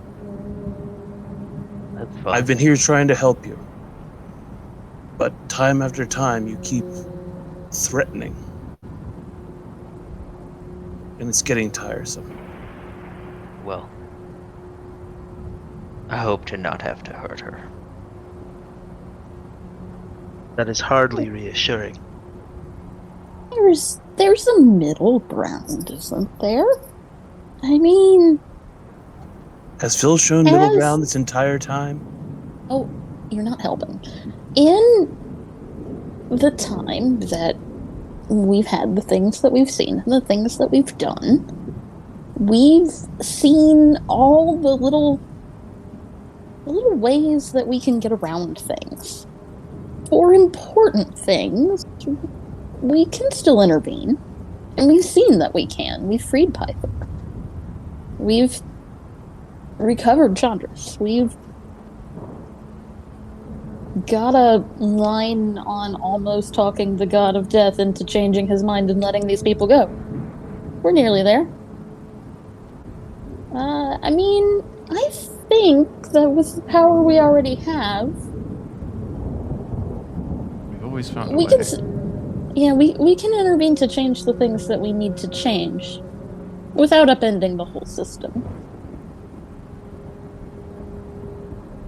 We can just make sure that there are exceptions. But it would require being present and keeping a very close eye on things. Listening to our petitioners and actually doing our jobs. Hypatia seems very disappointed in that. It's not within me, Cyrus, to not do what I think is right. Well, So yeah, you're- and maybe that means that, every other Thursday we end up fighting Furies, and sometimes we'll win and sometimes we'll lose, and, that's okay. We can do that. I'm not saying your heart's not in the right place, Phil, but you have to be open to the root of things. Cyrus, I stood before Thylea's heart tree, but moments ago, in a weakened state. I did not chop it down. And I know you were tempted to. Oh, I was tempted. I will not condemn this world. And it's those comments.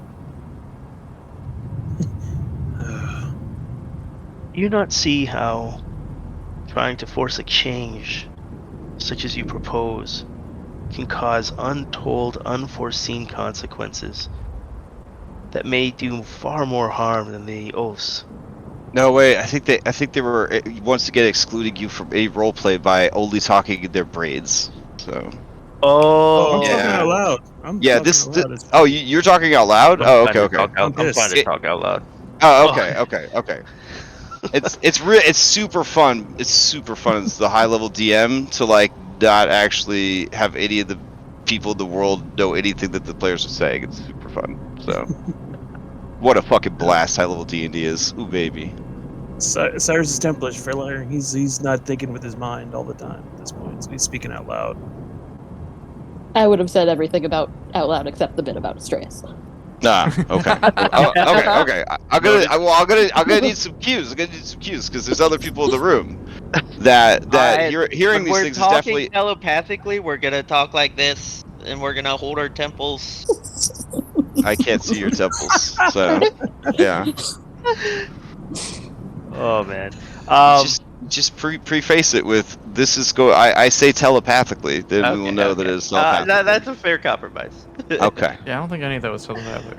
Yeah. I don't Okay. think it was Well, in that case, Hypatia, the mood in the room is such. Bullbug is regaling Malzeno about his many exploits and adventures. Malzeno, who has had no media for a perceived 1,000 years, is just eating up every story.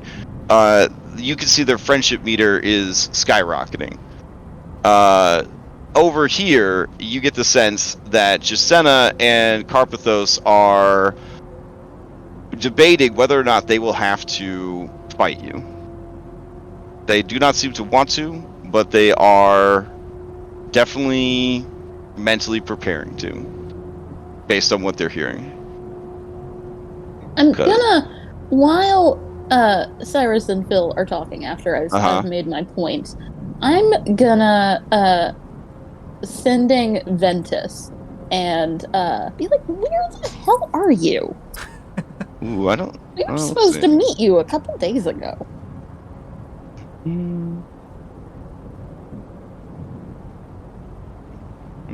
Okay. No. So the reply you get is Hypatia ?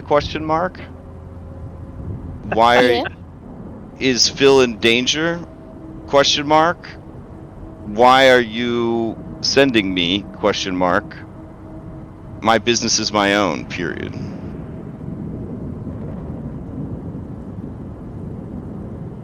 We might need you to talk him off a ledge.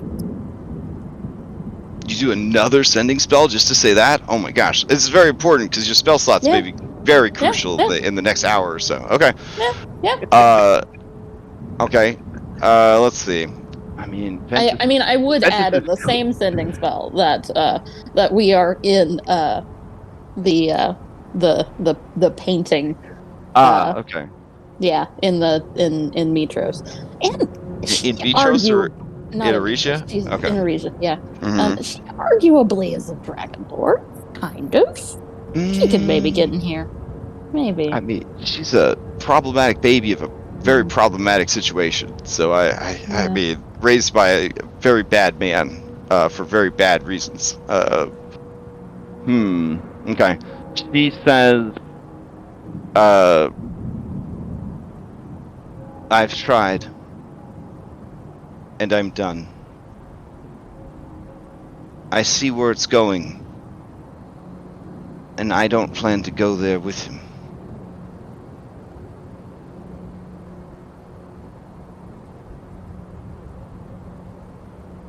Tell him that I will miss him, and that I will never raise our child to hate him. And tell him I took all the gold. If I can send a free snort back, that would be great. Okay. Just for fun. Sure. Yeah.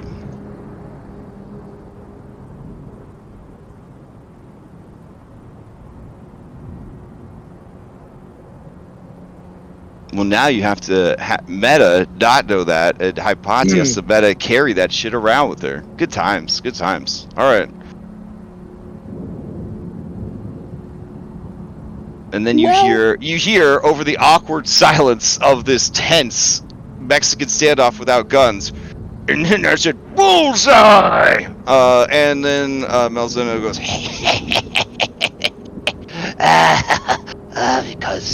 because you are a minotaur who has lost his eyeball. This time travel sounds very interesting. Anyways, so back to you guys. I would, as Phil and Cyrus reach a sort of a natural lull, right there. Like two teapots that are like with the steam coming out. Yeah. Okay. Yeah, I'm gonna say, you know what? Let's take a break. Why don't we? I'm gonna look at Karapthos. Why can we go for a walk for a minute? Certainly. My prison is open to you as my guest. And I would grab Phil's arm and sort of usher him out the door. And I'm going to follow. Yeah, I'm speed walking to sort of purposefully leave you behind, and if anyone follows, I'm gonna glare. Do we have to go now? No, like all the snakes are glaring at you. Like, stay put.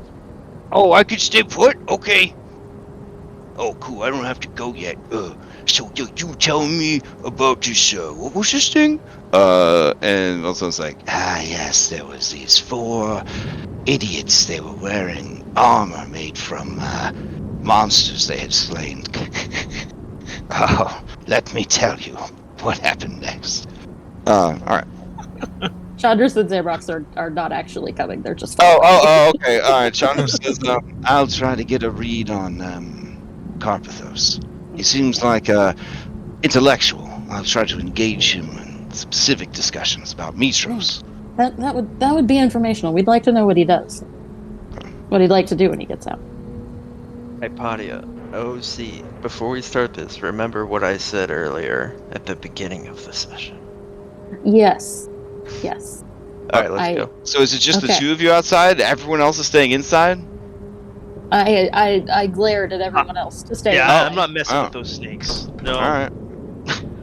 Okay, and essentially I'm just going to, without comment, mentally play back the sending conversation I just had with Ventus.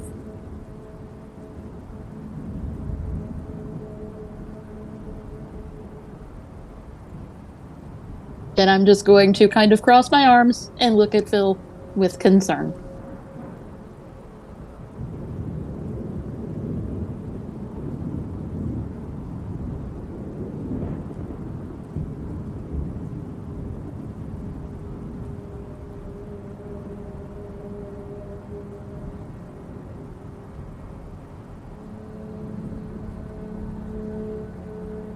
Bill, are you muted? No, I'm thinking. There's just the silence as Phil looks upon her face.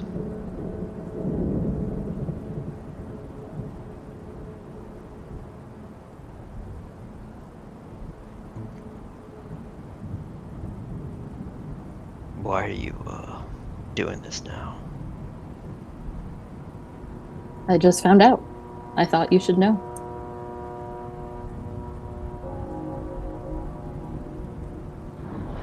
I would want to know if I were you.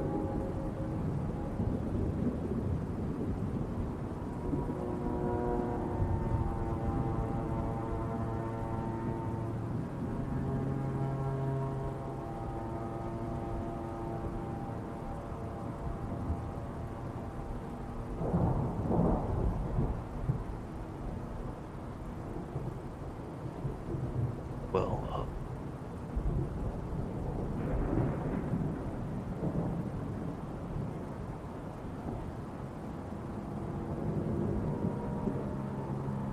I don't really have anything to say. That's okay. I don't really either. I thought you should know. That's all. And I give him kind of a sympathetic pat on the shoulder, like, there's not really anything to say. And I will go back in.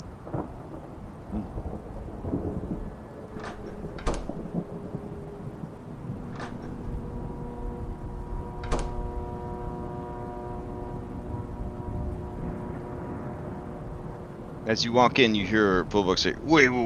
But you didn't kill any of them, even though they kept trying to kill you?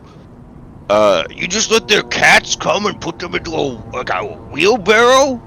And you hear Malzeno just go, Yes. Each time they were carted away, more and more of their pride and their strength was drained. That was the true victory. Destroying their spirit.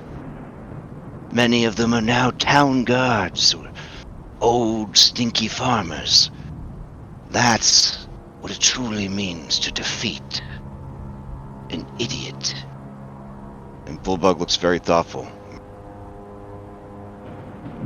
Okay, thanks to you guys. I'm at the table eating like I guess chicken. Okay. With Cyrus and Astraeus, and I'm just telling a story about when I was in the north to Astraeus, I guess, about how the village, everyone really liked to make snowshoes, and they had this one way of making snowshoes that was like really inefficient. And one day this nerdy guy from the village next, like across the pond, across the lake, tried to come over and tried to teach them a new method of making their snowshoes that was a lot more like efficient. And in the end, they hung him.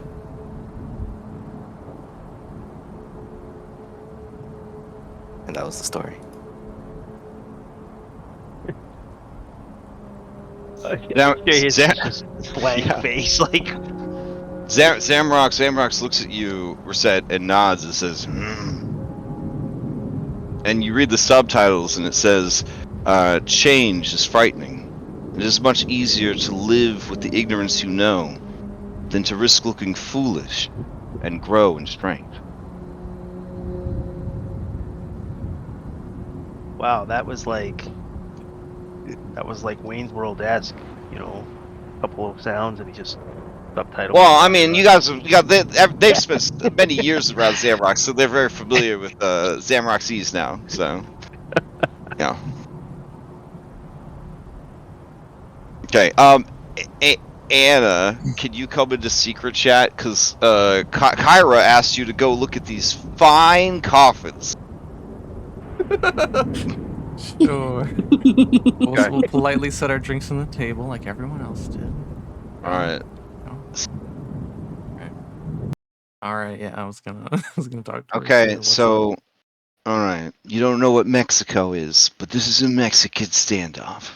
Mexico's, by the way, where the breakfast burrito comes from. So we're looking at a real bad situation. This is like it's gonna pop off, I think. Okay. I can't watch them die. Because Lozano and when I was at my worst,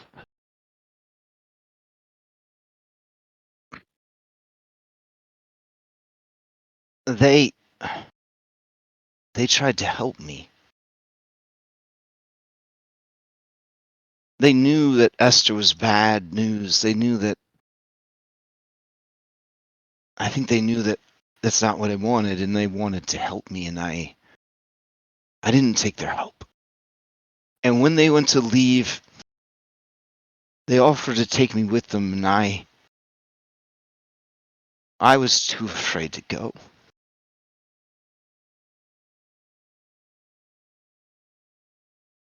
I understand. And if I had known what happened, I would have come 100 times if I could have made this right. And I'm not gonna stand here and watch this happen. And I don't know who's gonna live or die if fighting starts. But I know what side I'm gonna be on. And I hope it's the same side as you. I'm with you to the end, no matter what. You know this. We came here to help our friends. And these are your friends. Or we're your friends. I see no reason at this time not to trust them. I think we can all walk away from this with new allies against whatever Lutheria has planned for us. We know she's planning and plotting.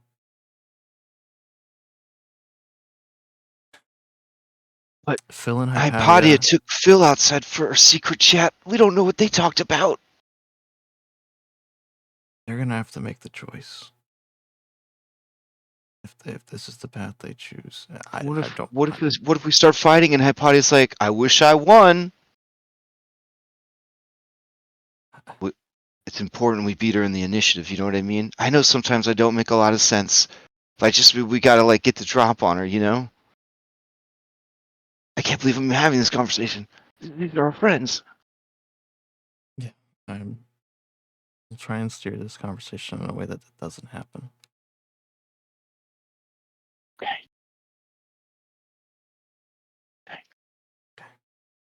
And I hug her, obviously. You know. Okay. All right. You feel some acidic tears from her. From her eyes. Okay. All right. I mean, these are really nice. I'm definitely going to go with the Marcus Willis model. This Mark III. Yeah, it is really nice, isn't it?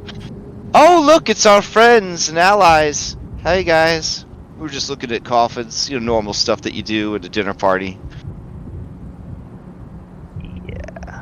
Yeah. Astraeus is striding out of the room to go see Phil. Hey, Astraeus, how do you bury somebody that died from influenza in a coffin? No? Okay. Hypatia is gonna force a laugh. That's how far we've sunk. Hypatia is forcing a laugh at that. Okay. I mean, as you force a laugh, just as says, honey, it wasn't that funny. I'm trying, okay? Did Malzeno laugh? Oh, no, Malzeno only has eyes for Bullbug. Oh, okay. And ear holes. And Bullbug's incredible stories and adventures. Alright. Okay. The camera, I guess, cuts outside. Astraeus, the god of death, approaches Philippocles, the god of valor.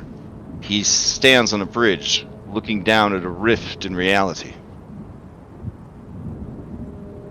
So, Astraeus is gonna stop, kind of at the foot of the bridge, and wait a moment to see if there's any indication that Phil is aware of his presence. And I mean, you're clanking around. He's Phil got acknowledges you. he's got danger sense. He's got danger sense. danger sense. I'm not a threat. No. I just mean, you know, Yeah. the plate armor, the passive perception. Yeah. Yeah. He's sort of in a hell dimension right now. I mean, you know, like. I was given to understand that he may be deep in thought. So if he doesn't make an outward appearance that he notices me, I will Fair. Yeah. do that thing where I kind of step forward and I really grind my boot into the stone. Ah, And nice. Yeah, Okay. Phil acknowledged you. All right.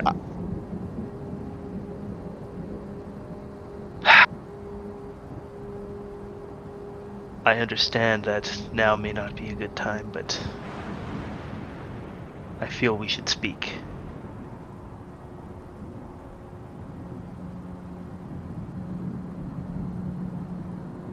Well, say what you want to say. I know I've been away for the majority of your journey, and you and the others have accomplished that which we set out to do, mostly without me. But I cannot help but still feel a sense of responsibility for you all, but you especially, Phil. You are the son of Pythor, and to the people of Thylea that means one thing, but to me it means something entirely different. You are the descendant of my people. You were born here. But your heritage is not Thylean. This change you want to force upon this land, I understand your motivation, and I even understand the impulse, what drives it. But it is because I understand it that I must ask you to reconsider. Everything that has gone wrong stemmed from my belief that we could right the wrongs as we saw them. And you, a member of our family, of the Dragonlords, are seeking to utilize your divine spark to do it all over again, with no idea of what that might mean for this world. Astraeus, you don't understand the fire that burns within my heart. My father, my grandfather, my aunt, my other aunt, they will say it themselves. They did a shit job at being gods.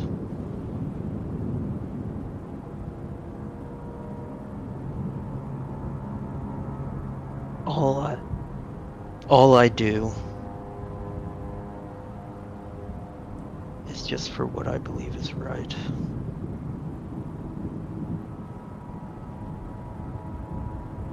I don't enjoy it.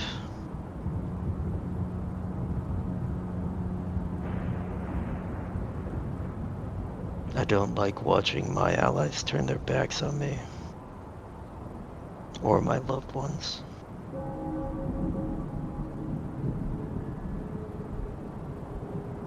But how could I stop?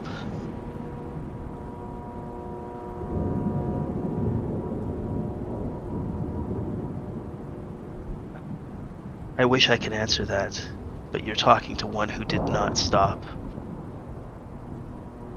It took a betrayal and my death to stop me. Even then I came back and kept trying. Where would they have been if you weren't betrayed? Do you really think it'd be so bad? Do you think we would have needed the Oath of Peace? you had asked me this when we had first met, I would have told you that it never would have been so bad. That the Dragonlords would not have been upon a path of genocide. I'm not on a... No, I know you're not, but... I'm on a righteous path. But you see, that is what I believed.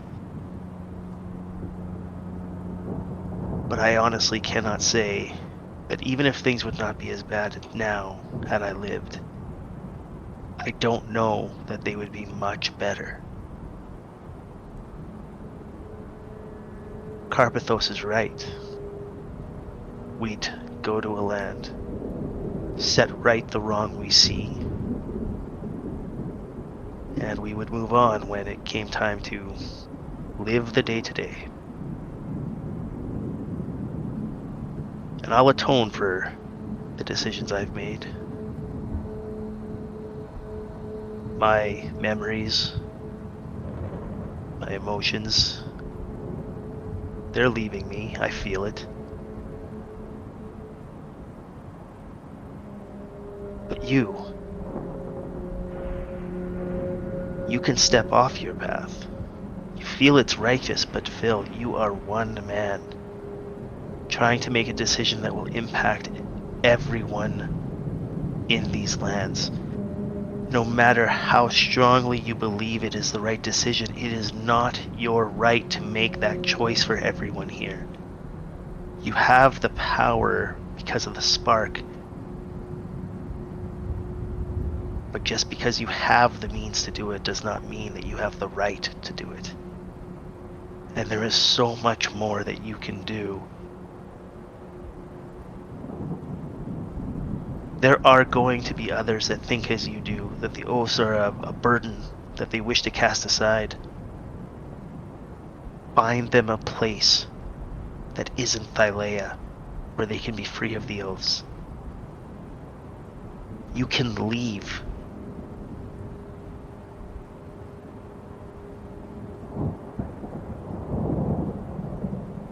You could be free.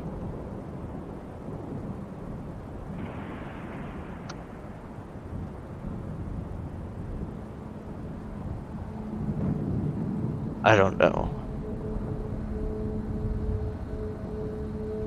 why you think you could lecture me.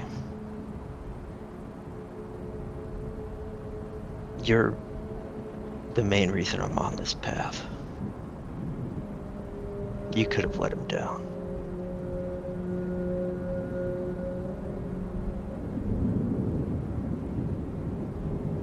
I made the decision that I believed was right at the time. And that's what I'm doing. Did you agree with my decision?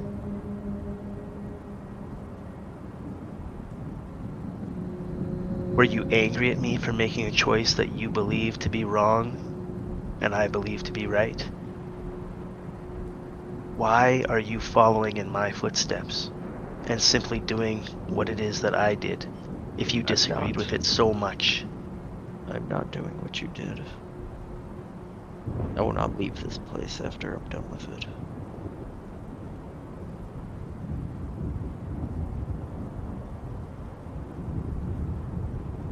When we came here, I don't know if you were ever told why we chose Thylea, why this was the next destination of our journey. The people here that were not native were being set upon by the natives of Thylea with the Titan's blessing. They were outsiders. Their lives worth nothing really to the Titans. That is why we came. Oh, we had grand visions. We were going to save them, protect them, give them a safe place to call a home on these lands. Not once did we consider bringing them back to their homes. They were here due to shipwreck, due to an error in navigation, storms. They did not choose to come here. Leaving Thylea taking people who do not want to live under the conditions, whether it be the oaths or the constant war. That is a noble endeavor. It is what we should have done in the first place.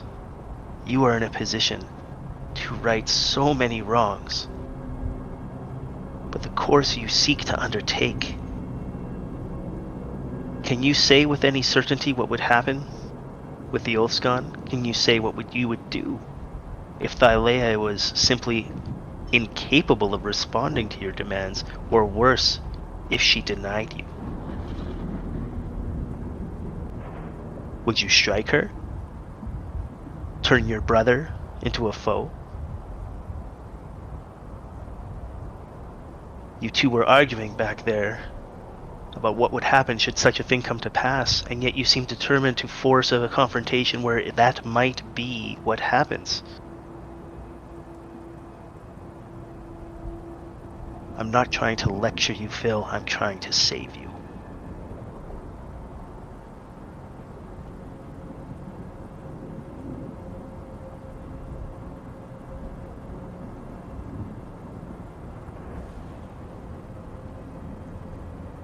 I guess we'll see when the time comes.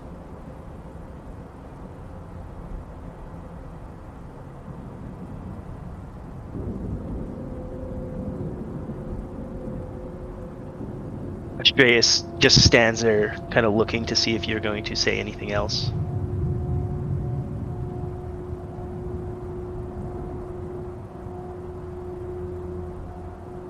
Okay, so inside, unless did you have anything to say, Phil? Yeah.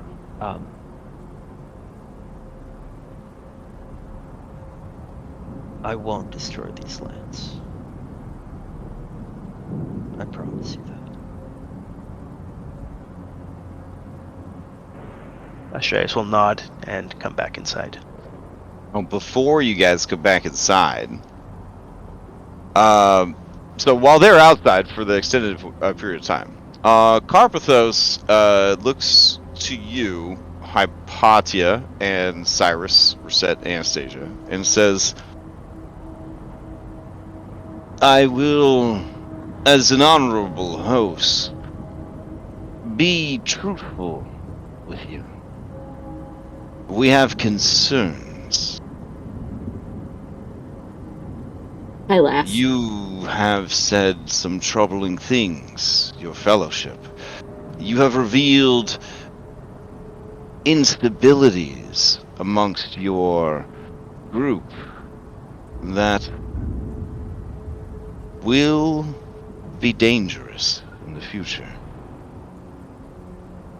I don't think it would be right for us to let you leave and return to the world of Thylea. I feel that to do so would be negligence, paramount to evil, and I cannot abide that. I might actually fall out of my chair laughing at this point. I realize I look crazy. I'm sorry. Oh, yeah. They both kind of raise an eyebrow at you. Oh, of course.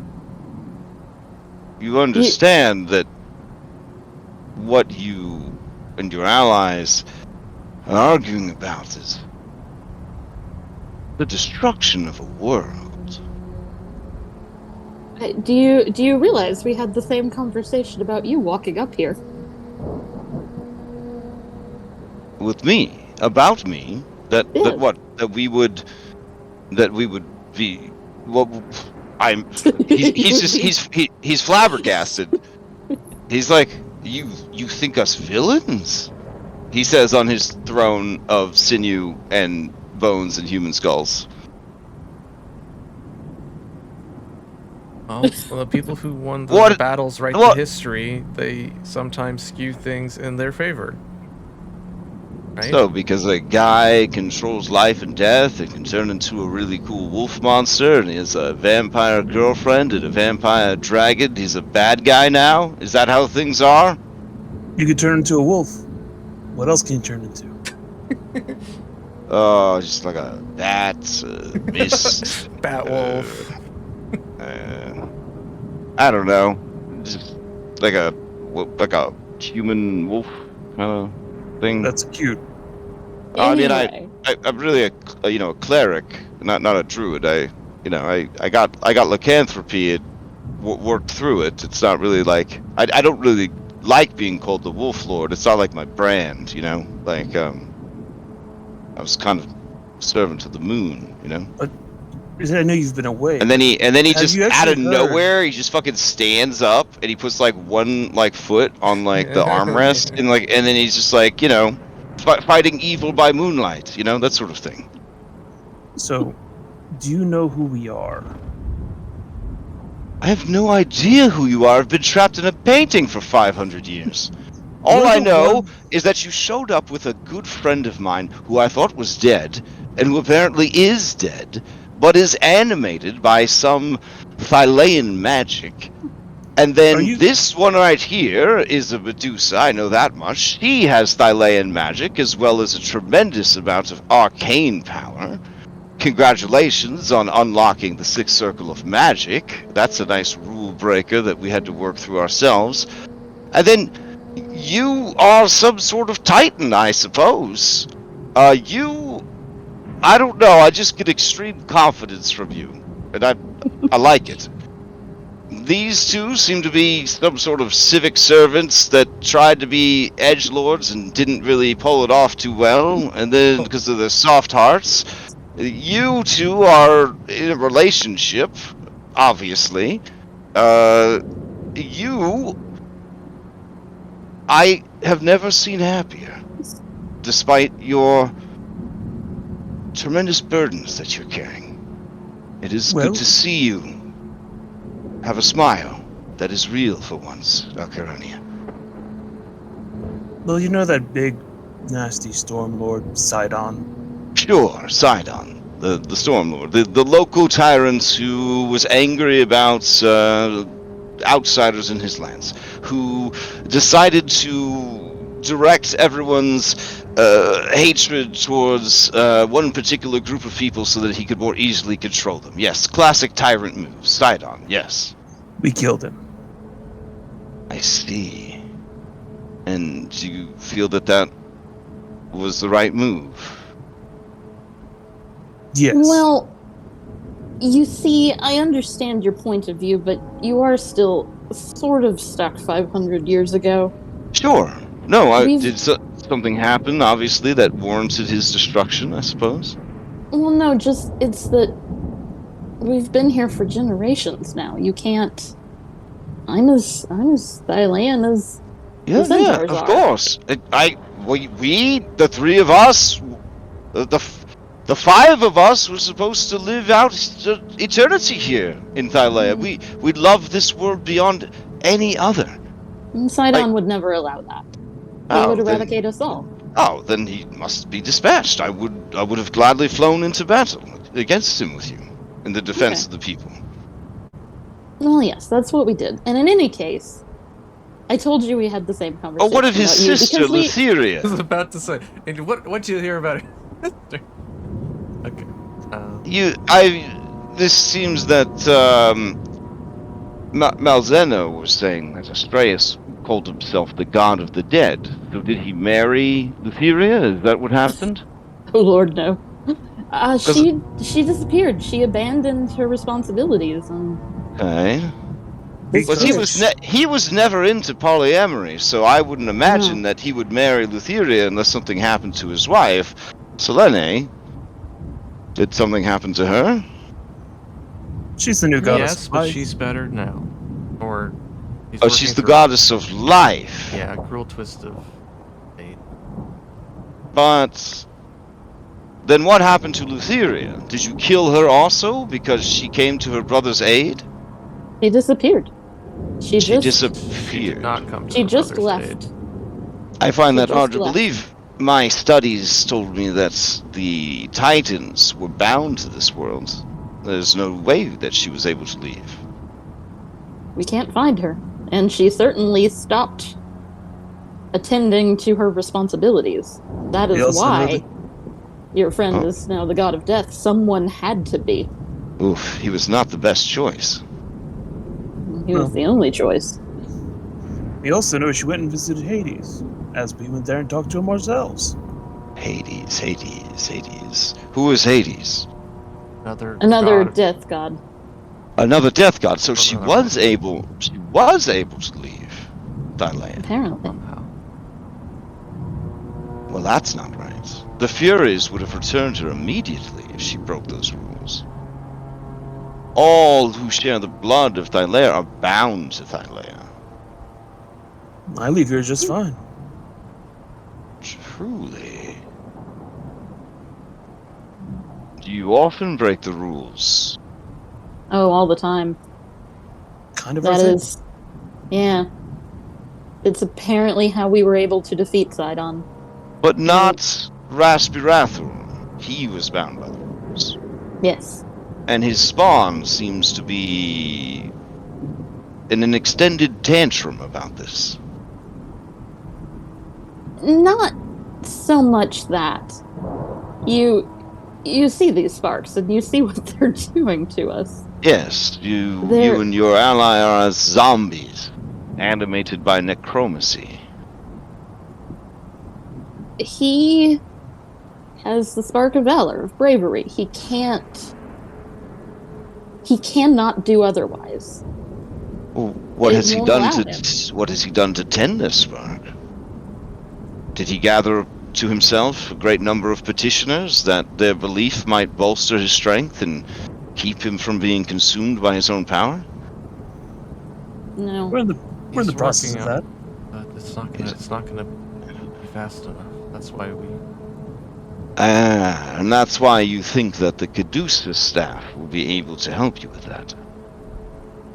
If they continue to pursue their paths, yes. This staff won me the ire of Lutheria.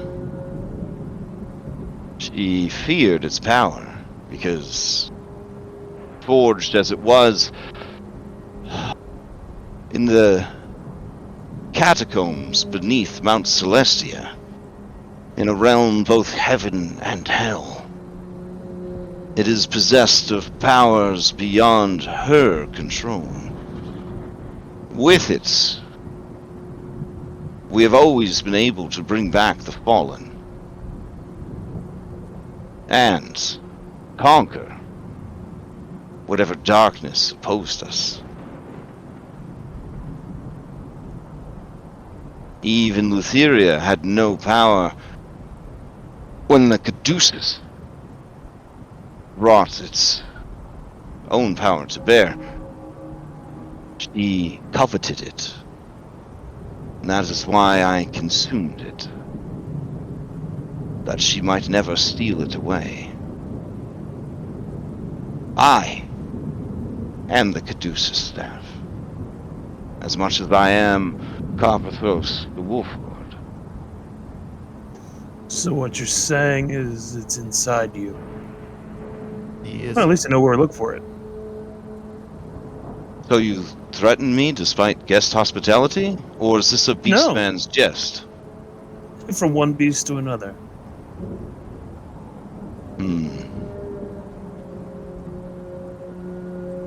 I have already said I do not consider myself a beast.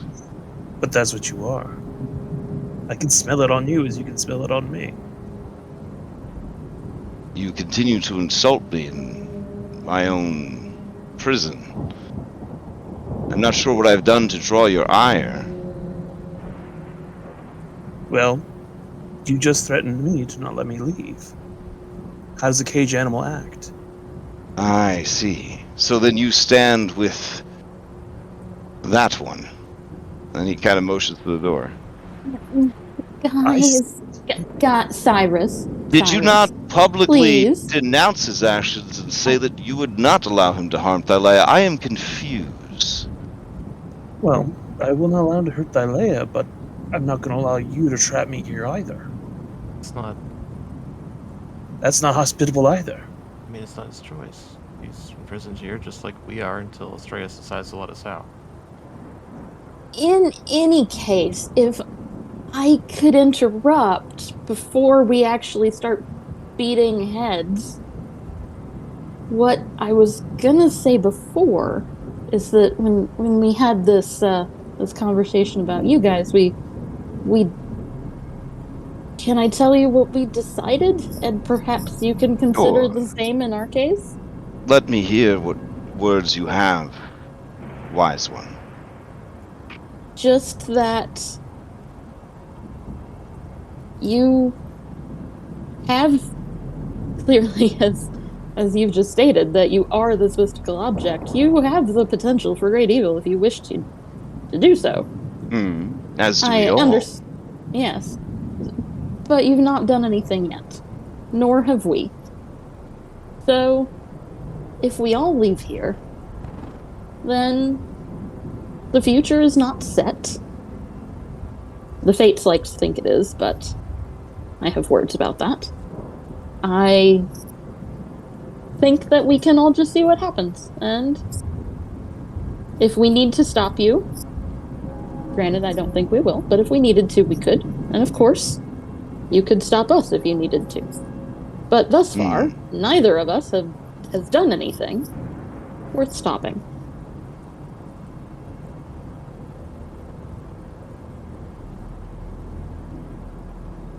Why do you seek the Caduceus staff? Why do you think it will help you? As we know, Lutheria's out there. Lutheria, who coveted the staff, such that I had to place it somewhere she could never reach it. Right. I worry about what powers she may be amassing. If the powers of multiple gods was not enough for her. If we are to stand against her, we may need these sparks. But if they consume us, then, well, it won't do any good to have them. Well, I could teach you how to survive, how to live symbiotically with such ancient and immeasurable power, as I have done. But I would not give such a gift to those who would openly speak of hostilities towards a world I have come to love as no other. You have failed to impress me. Why would I help you? My introduction to you has been as spoiled children. What sort of man would I be to give power to such whelps?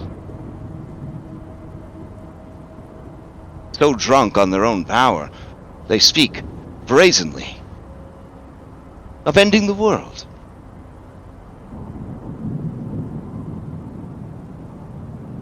As I said, he can be no other way. The spark makes him like this. That is the excuses of the weak.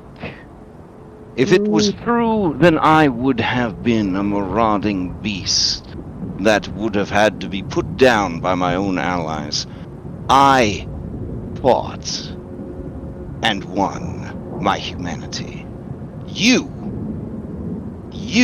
fought and won your humanity.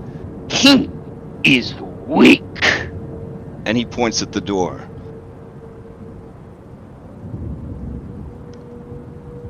Is that the exact moment Astraeus walks through the door? Yeah. Oh, that's a good timing. Yeah.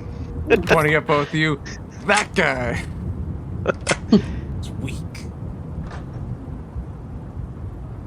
I'm what now? You are as you always have been. Well-meaning, but oblivious. He just, like, literally nods to that, like, yeah, I've accepted my own foibles.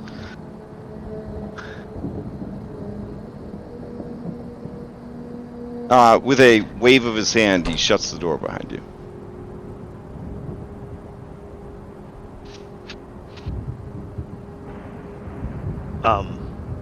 So it seems the Wolf Lord has deemed us unfit to leave. I did not say all of you couldn't leave, and it's not my decision to make. But I will advise you, old friend, that whoever these people were to you, whatever they are to you now, I believe they are a danger to the world. And I feel that it would be irresponsible of you to release them back into it. If it means staying here forever, I will remain as their warden.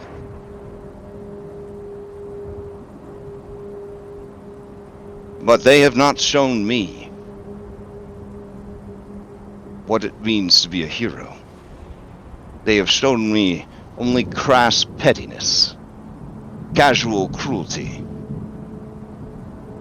and disrespect.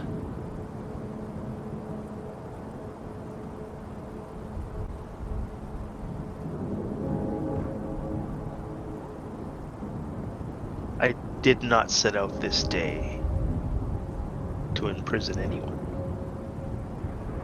Malzeno says, But you came, you just outside, you said to me that you would take us, but not to be free. No. You said that we were wrong. You said that we could not live.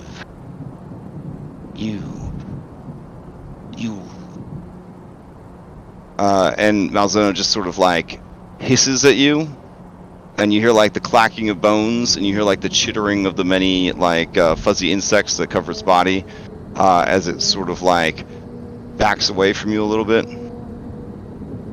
Bulbug gives you an accusatory look. I've insulted his, or offended his new friend. Astraeus actually will like, you know, give a respectful bow to the dragon and say, I have been told that the words I chose were certainly not clear to the meaning that I meant. You've been imprisoned here a long time. I have certainly concerns about the state that you find yourselves in, and was merely offering that freedom does not necessarily have to mean returning to Thylea, but can mean coming with me to my realm, allowing yourselves to pass into death. But we are immortals. Why would we go to the nether seas of all places? We wish to bask under the moon. We wish to see the wind through the trees and feel it upon our skin once more. We have lives to live, Astraeus, lives that were stolen from us by treacherous lovers and companions.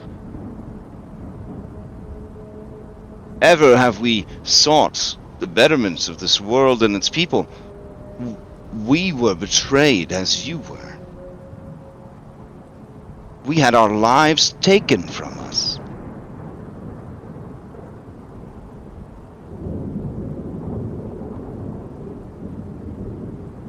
I see. And perhaps we will not always be thus. Perhaps one day, sweet Jacenna or noble Malzeno will rise and long to end it. And so I will stand with them, hand in hand claw, and watch as this great sun rises and turns them to ashes. And then I will end my own existence as well. For to live without them would be to not live at all. Immortality is not eternity. I know that. What would you do, old friend, if you come out into the world and they do not want you?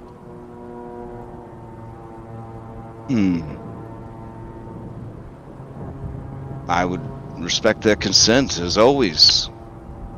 as we should have done, I would find another place. I would return home if such means were made available.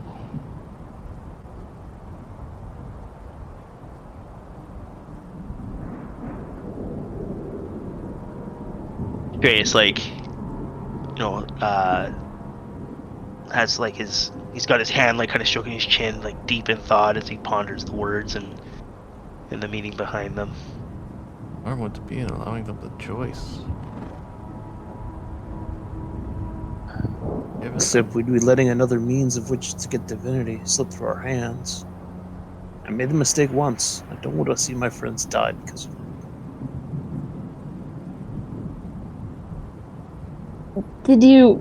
Have you considered, Wolflord? I know you think our companion weak.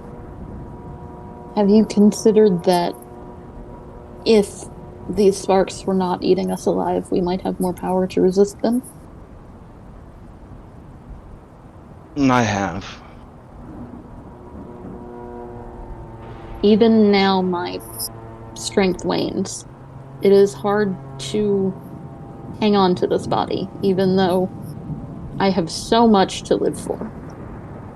I'd say you have maybe 30 days left. And you see his nose, Cyrus, kind of twitch a little bit when he says that.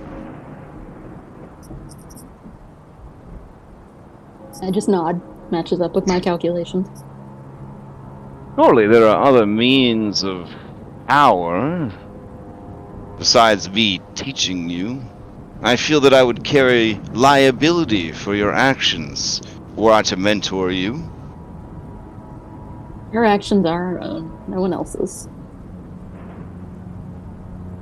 You can't carry the weight of the whole world. I don't care how strong you are. But I can carry the weight of my decisions. Yours, but not ours. You would be a rock I threw into a pond, and the ripples that you make would only exist because I threw the rock. We'd have found our way into the pond regardless.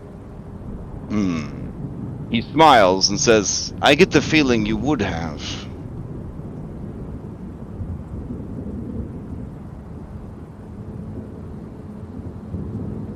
But I ask again, who told you of the Caduceus staff? Was it Astraeus? It was Narcissus, in fact. All three of them kind of narrow their eyes a little bit. He lost his godhood. He resented it. He wanted it back. Of course he did. Ever the spoiled brat. I do not disagree. Sorry, Kevin. And you do not question his motives at all.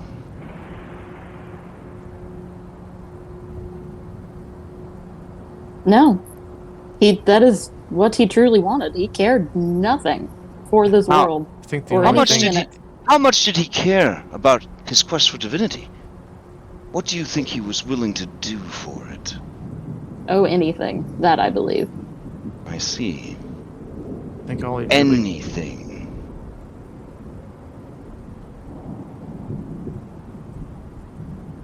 And then he kind of turns to you, Anna, and nods.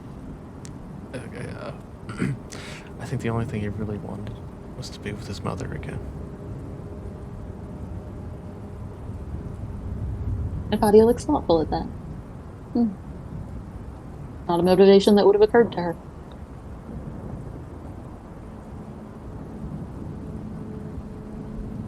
And so yes, I believe he would have done anything. The Caduceus staff has granted me immortality, but it has not given me divinity, for that is not something that I would ever want. I am a servant of the divine. I never want to be a master of it. It was one of 3 pieces. 3, you say? Go on. The ambrosia. I don't know if you're familiar with it. I am. We sought it, and ultimately walked away without it. That's why we're in the State. You You see it? Where was it? Vault of Hades. This Hades person again. Yes. You trust them? I believe them. Trust is a strong word, but he has no reason to lie. In fact, he set me on a bit of a quest that is annoyingly vague. Why would he have the ambrosia? I believe it was made by his pantheon? I don't know. I believe it belongs to them.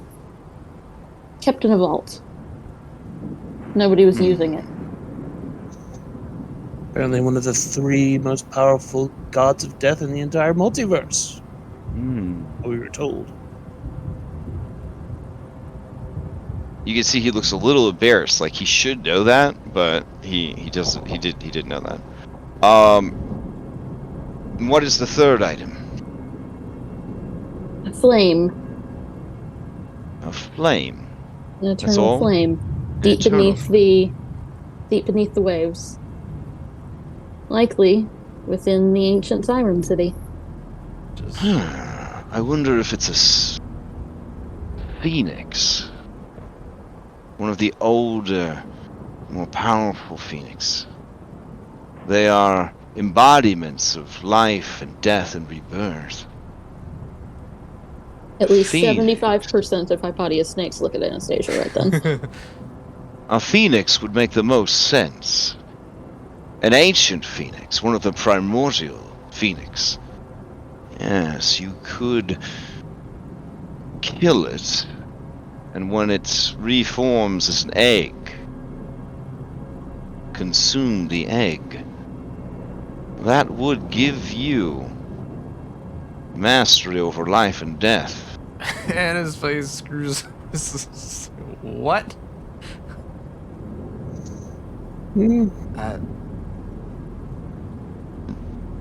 Why do you seem concerned, bird lady, who is sort of phoenix color? Oh, I see. Are you in some way affiliated with the phoenix? Yeah. And you guys realize that despite his great wisdom, he's terrible with names.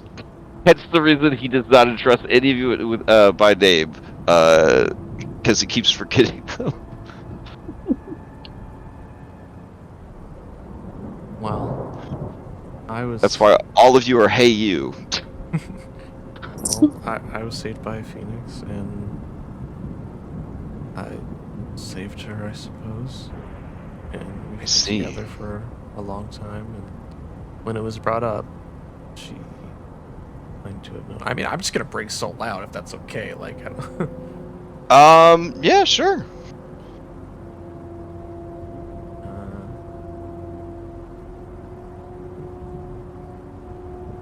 No, it's awfully small. Of the research we've done, or had given to us, each thing represents something different. Yours is life and death, the staff. The ambrosia helps us to maintain their sense of self. And the flame accelerates godhood. Which is needs to say, if we have 2 out of those 3, if one can live forever, then we can take the time to go on their path, and eventually they would reach their godhood as intended.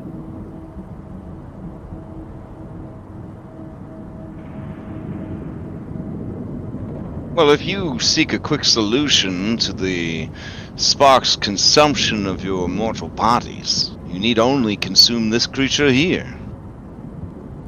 It will at least help one of you. That is not an option. Yeah. All right. I was gonna, and then I turned to Soul, and I'm gonna ask her. So the flame is another phoenix? Soul, kind of cocks her head and says, "I don't think so. I thought maybe I was the only one in Thylea. I was brought here long ago to light the world for her. Yes. Yes. But Helios, he stole that from me. Do you remember? I remember. Yeah, we got it back. Yes. You're recovering. Yes. I'm not gonna let anyone. I can hear so clearly here. I can remember. I have been here long and longer still, Anastasia. For the first light that shined upon this world was me.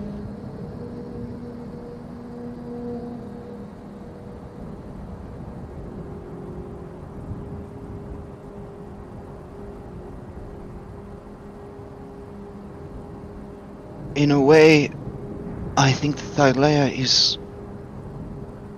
is my creator.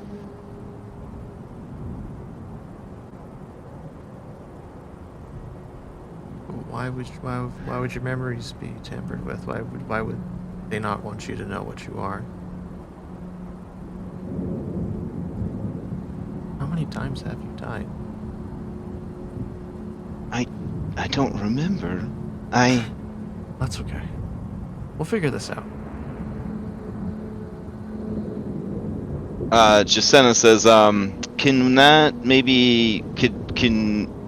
Miss Bird, could you Solaria. perhaps, Solaria, maybe you'd like to fly around outside? Somewhere else? That's not here? And you can see that she's sort of, moving behind the throne a little bit. Oh! Just comes off sunlight. Oh.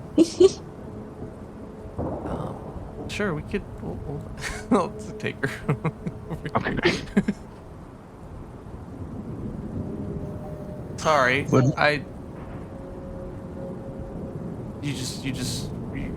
your questions, stirred up No, more questions.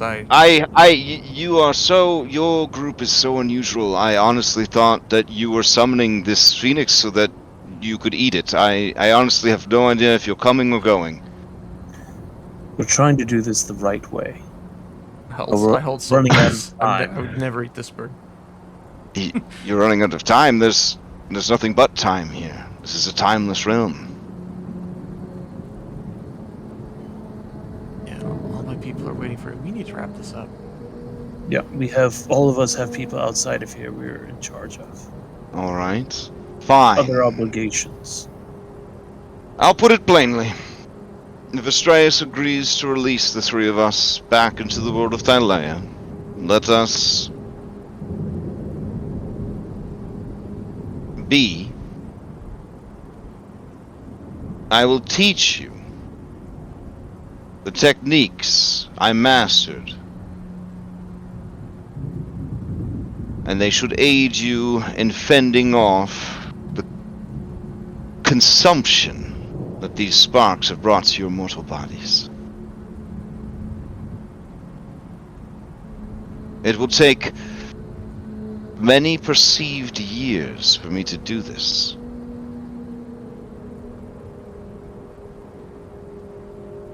Years? Yes. You will not want for food or drink, you will simply study and train. You will not gain anything meaningful, but the techniques I teach you should be easily applied once you return to reality. Evadia looks both comforted and excited when she hears the word study and train. Are we supposed to let the world die while we're here? The Time timeless doesn't move, realms. Cyrus. Yeah. No. Well, I'm gonna start explaining timeless realms to him in the corner. Okay. 'Cause Oh, right, because you spent some Oh yeah, you time. spent 40 years on a stairwell. The question is, would your friend accept training? Or would he want more? would your friend be willing to put in the work? I don't Or would know. he want an easy solution? Why not open your hall to him and ask him yourself? Alright. You hear the doors slam open, and in a booming voice, because, cleric, thaumaturgy, he says, Philippocles! Would you train under me to learn techniques that might save you from the spark, and perhaps even give you the power to master it?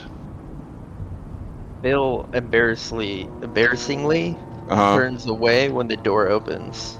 Oh. And he wipes his face. And then he'll walk in. Doing that thing with his eyes, Yeah, I know. Oh, yeah. I was muted, but I just did a big, oh. Karapthos just says to everyone, there is a lot of mist outside. It can get in your eyes. That's what happened.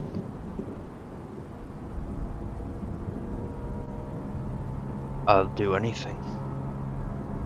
Anything it takes. The rest of you may go. Assuming Astraeus allows it. These two stay to train. Though I suppose, if all of you think that godhood is the answer to all your problems, it would be best for all of you to be versed in such skills. I have no interest in godhood, but I will stay with them. Then not only are you wise, but you are a good friend. And you see Jacenna look at you seductively, Reset, as she pulls from her side satchel a 20 squares board. I know what I'm gonna do when they're For 4 years. for the next 4 years. Yeah. You recognize it not as a seductive "let's hook up," but as the seduction. The seduction of the squares. You know what I'm saying? True. That's all I'm It looking at. rattles in the box. Okay. Pieces. Yeah. I Her set knew is the moment I stepped obviously made from the bones of saints and demons. So it's good. It's good times. That's right. An edgy 20 squares box. Yeah. Anything can be edgy. Try hard enough. If you shop at Hot Topic. All right.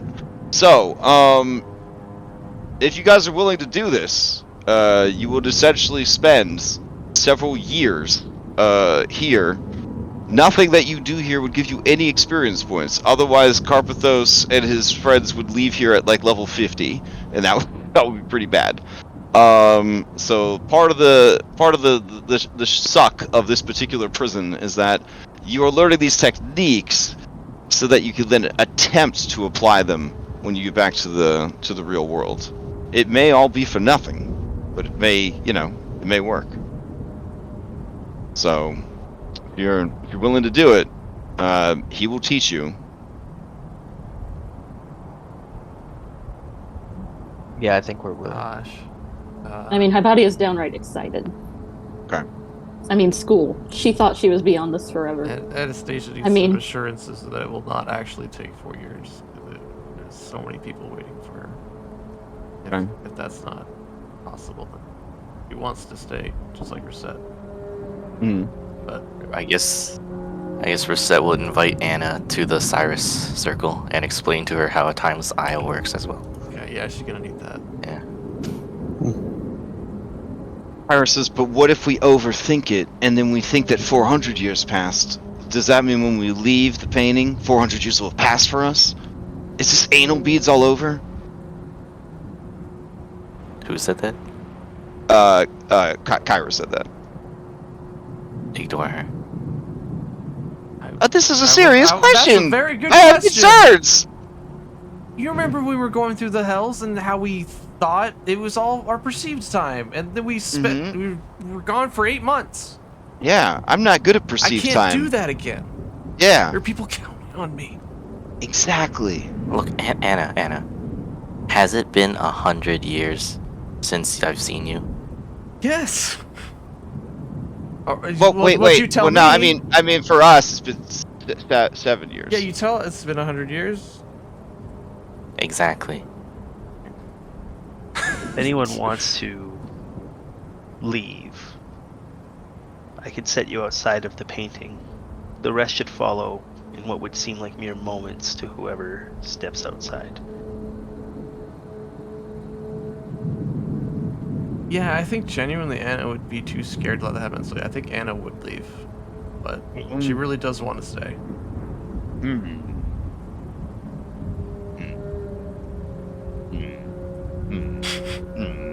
4 years is a lot of dragon rides, Bulbug. Hey, Phil. I'm gonna be honest, I don't want to go to God school, and as cool as Mount Zeno is, this is not a lot to do here. And I don't think Anna should go by herself just in case I'm patient is a dirty double cross. That's very brave of you. So You should maybe go I with should her. go. Okay. Keep her safe. Hey, I'll see you in like a little bit. I'm gonna go help my friend. She convinced all of the bird people in the world to sail their boats to the most dangerous place in the whole ocean to wait for her. And then Malzeno says, "That seems like a terrible idea. Why would she do that? Does she want them all to be killed or eaten by a sea monster?" And Bulldog says, "We don't bring that stuff up, okay? Anyways, I'm gonna go help her out. I'll see you soon." And they do a secret handshake that they developed. It's been like 2 hours. Yeah. Hey, friendship works fast, man. That's real magic right there.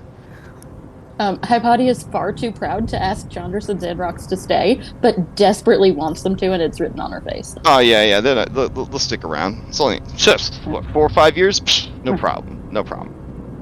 So I'm going to stay, but at any downtime, I'm Mm-hmm. going to try to get Karapthos to get back in touch with his beast side. Oh, my I goodness. feel like he's neglected it. What?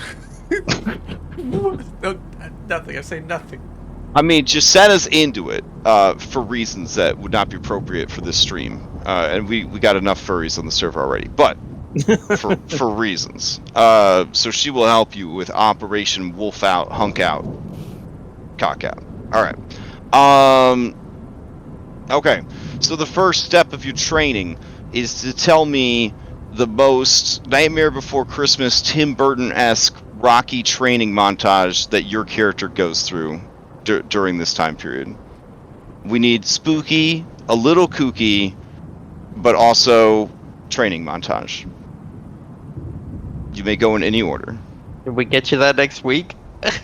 Oh, is it time? Okay, yeah, I guess we we're got, at time. yeah, we got 10 Dang. minutes All right. left. Okay. Be cool to have Alright. a little montage though. All right. So full disclosure, this could be a double cross. I mean, the guy is sitting on a throne of sinew, bones, and skulls. He's got a fucking Malzeno and a hot vampire girlfriend surrounded by skulls. So I think this is incredible that you guys are willing to take this kind of risk rather than just whooping the shit out of these three. But also, given how tense the roleplay was tonight, I was trying to figure out how many different sides there were going to be and who was going to be on which side, and then it kept like shifting in my mind. You remember like the real bad Marvel Civil War movie, right? Oh god. Yeah, where there's like 8 people having an after-school fight at an airport or whatever. Yeah. That's kind of. I was like, man. Gothic Yeah, and then like Tony shows up with some kid he picked up in the Big Brother program, you know, and he's just like, hey, I got this kid because that's how bad we're doing. And I was just like, man, how is this shit gonna shake down? This is gonna be crazy. So yeah, we'll see what happens. See what happens next week. But yeah, your homework assignment then would be, if you are here for training montage,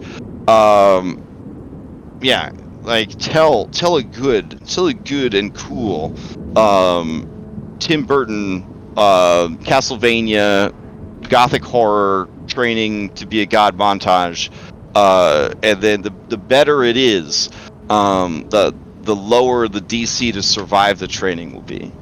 So, you know, no pressure at all. But yeah, should be good. Woo. Okay. Well, I'll take you guys back to the map. Man. Yeah, I tell you what, man. When I saw that Malzeno and Monster Hunter, I was like, "Oh baby, you gotta get some D&D stats. Get over here. Get over here. Yeah, get Especially over all the here." stuff he does like that. That would be such a cool dragon fight to have in D&D. I was like, the Incredible. post game has Strahd the Dragonlord. He needs an appropriate dragon. And then when I saw that, I was like, there it is. There it This is. motherfucker Perfect. poses, dude. He like poses during the fight too. And I'm like, what? It's so cool. Lovely. All right. So, quick announcements. Tomorrow, the second greatest game on our servers happening. Yeah, that's right. Abomination Vaults, baby. Fuck yeah. You should be donating all your fanspiration because those kids try hard.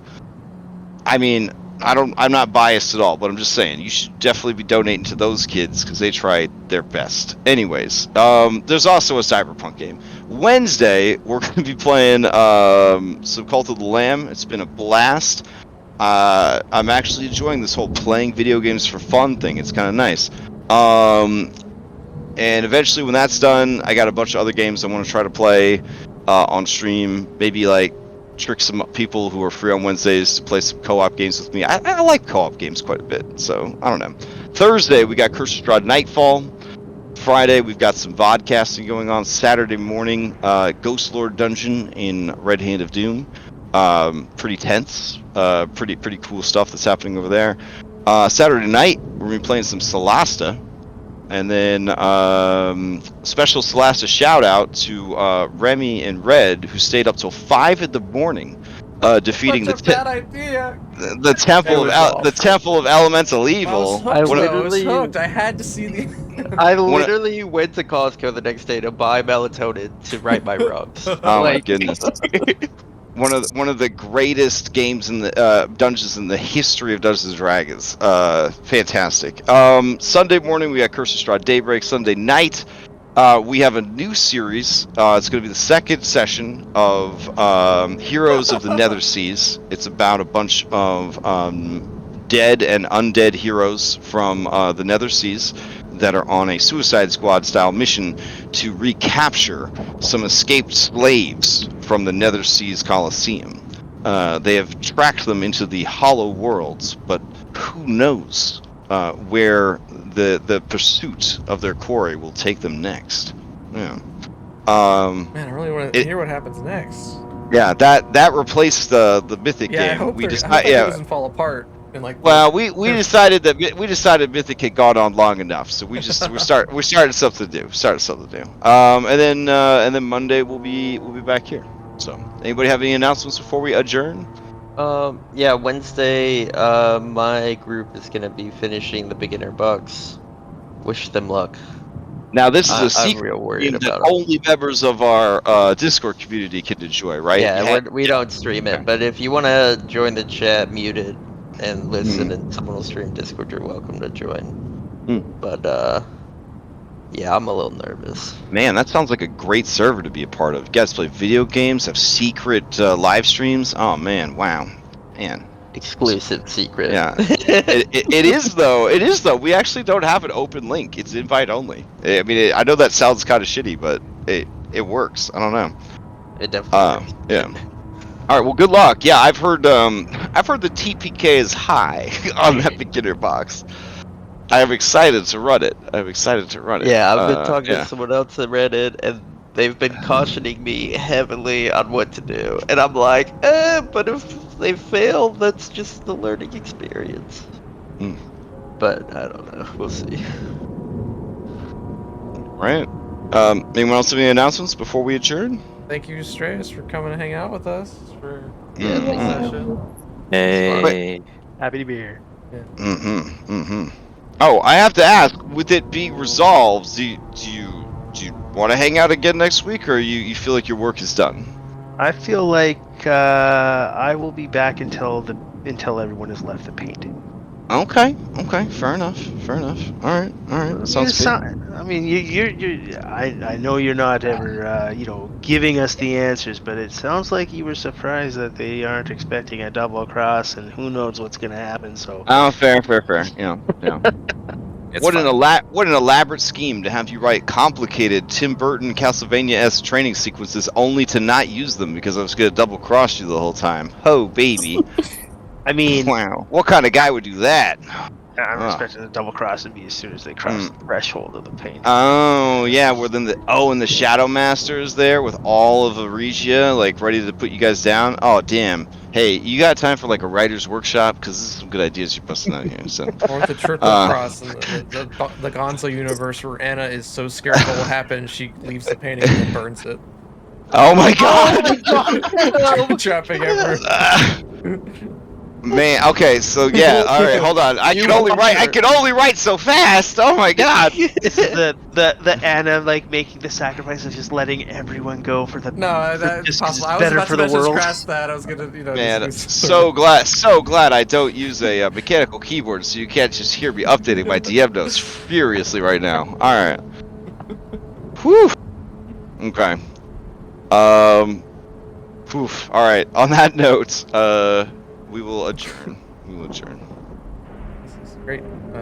Thanks everyone for watching. See you guys next week. Bye. Good night. Good night.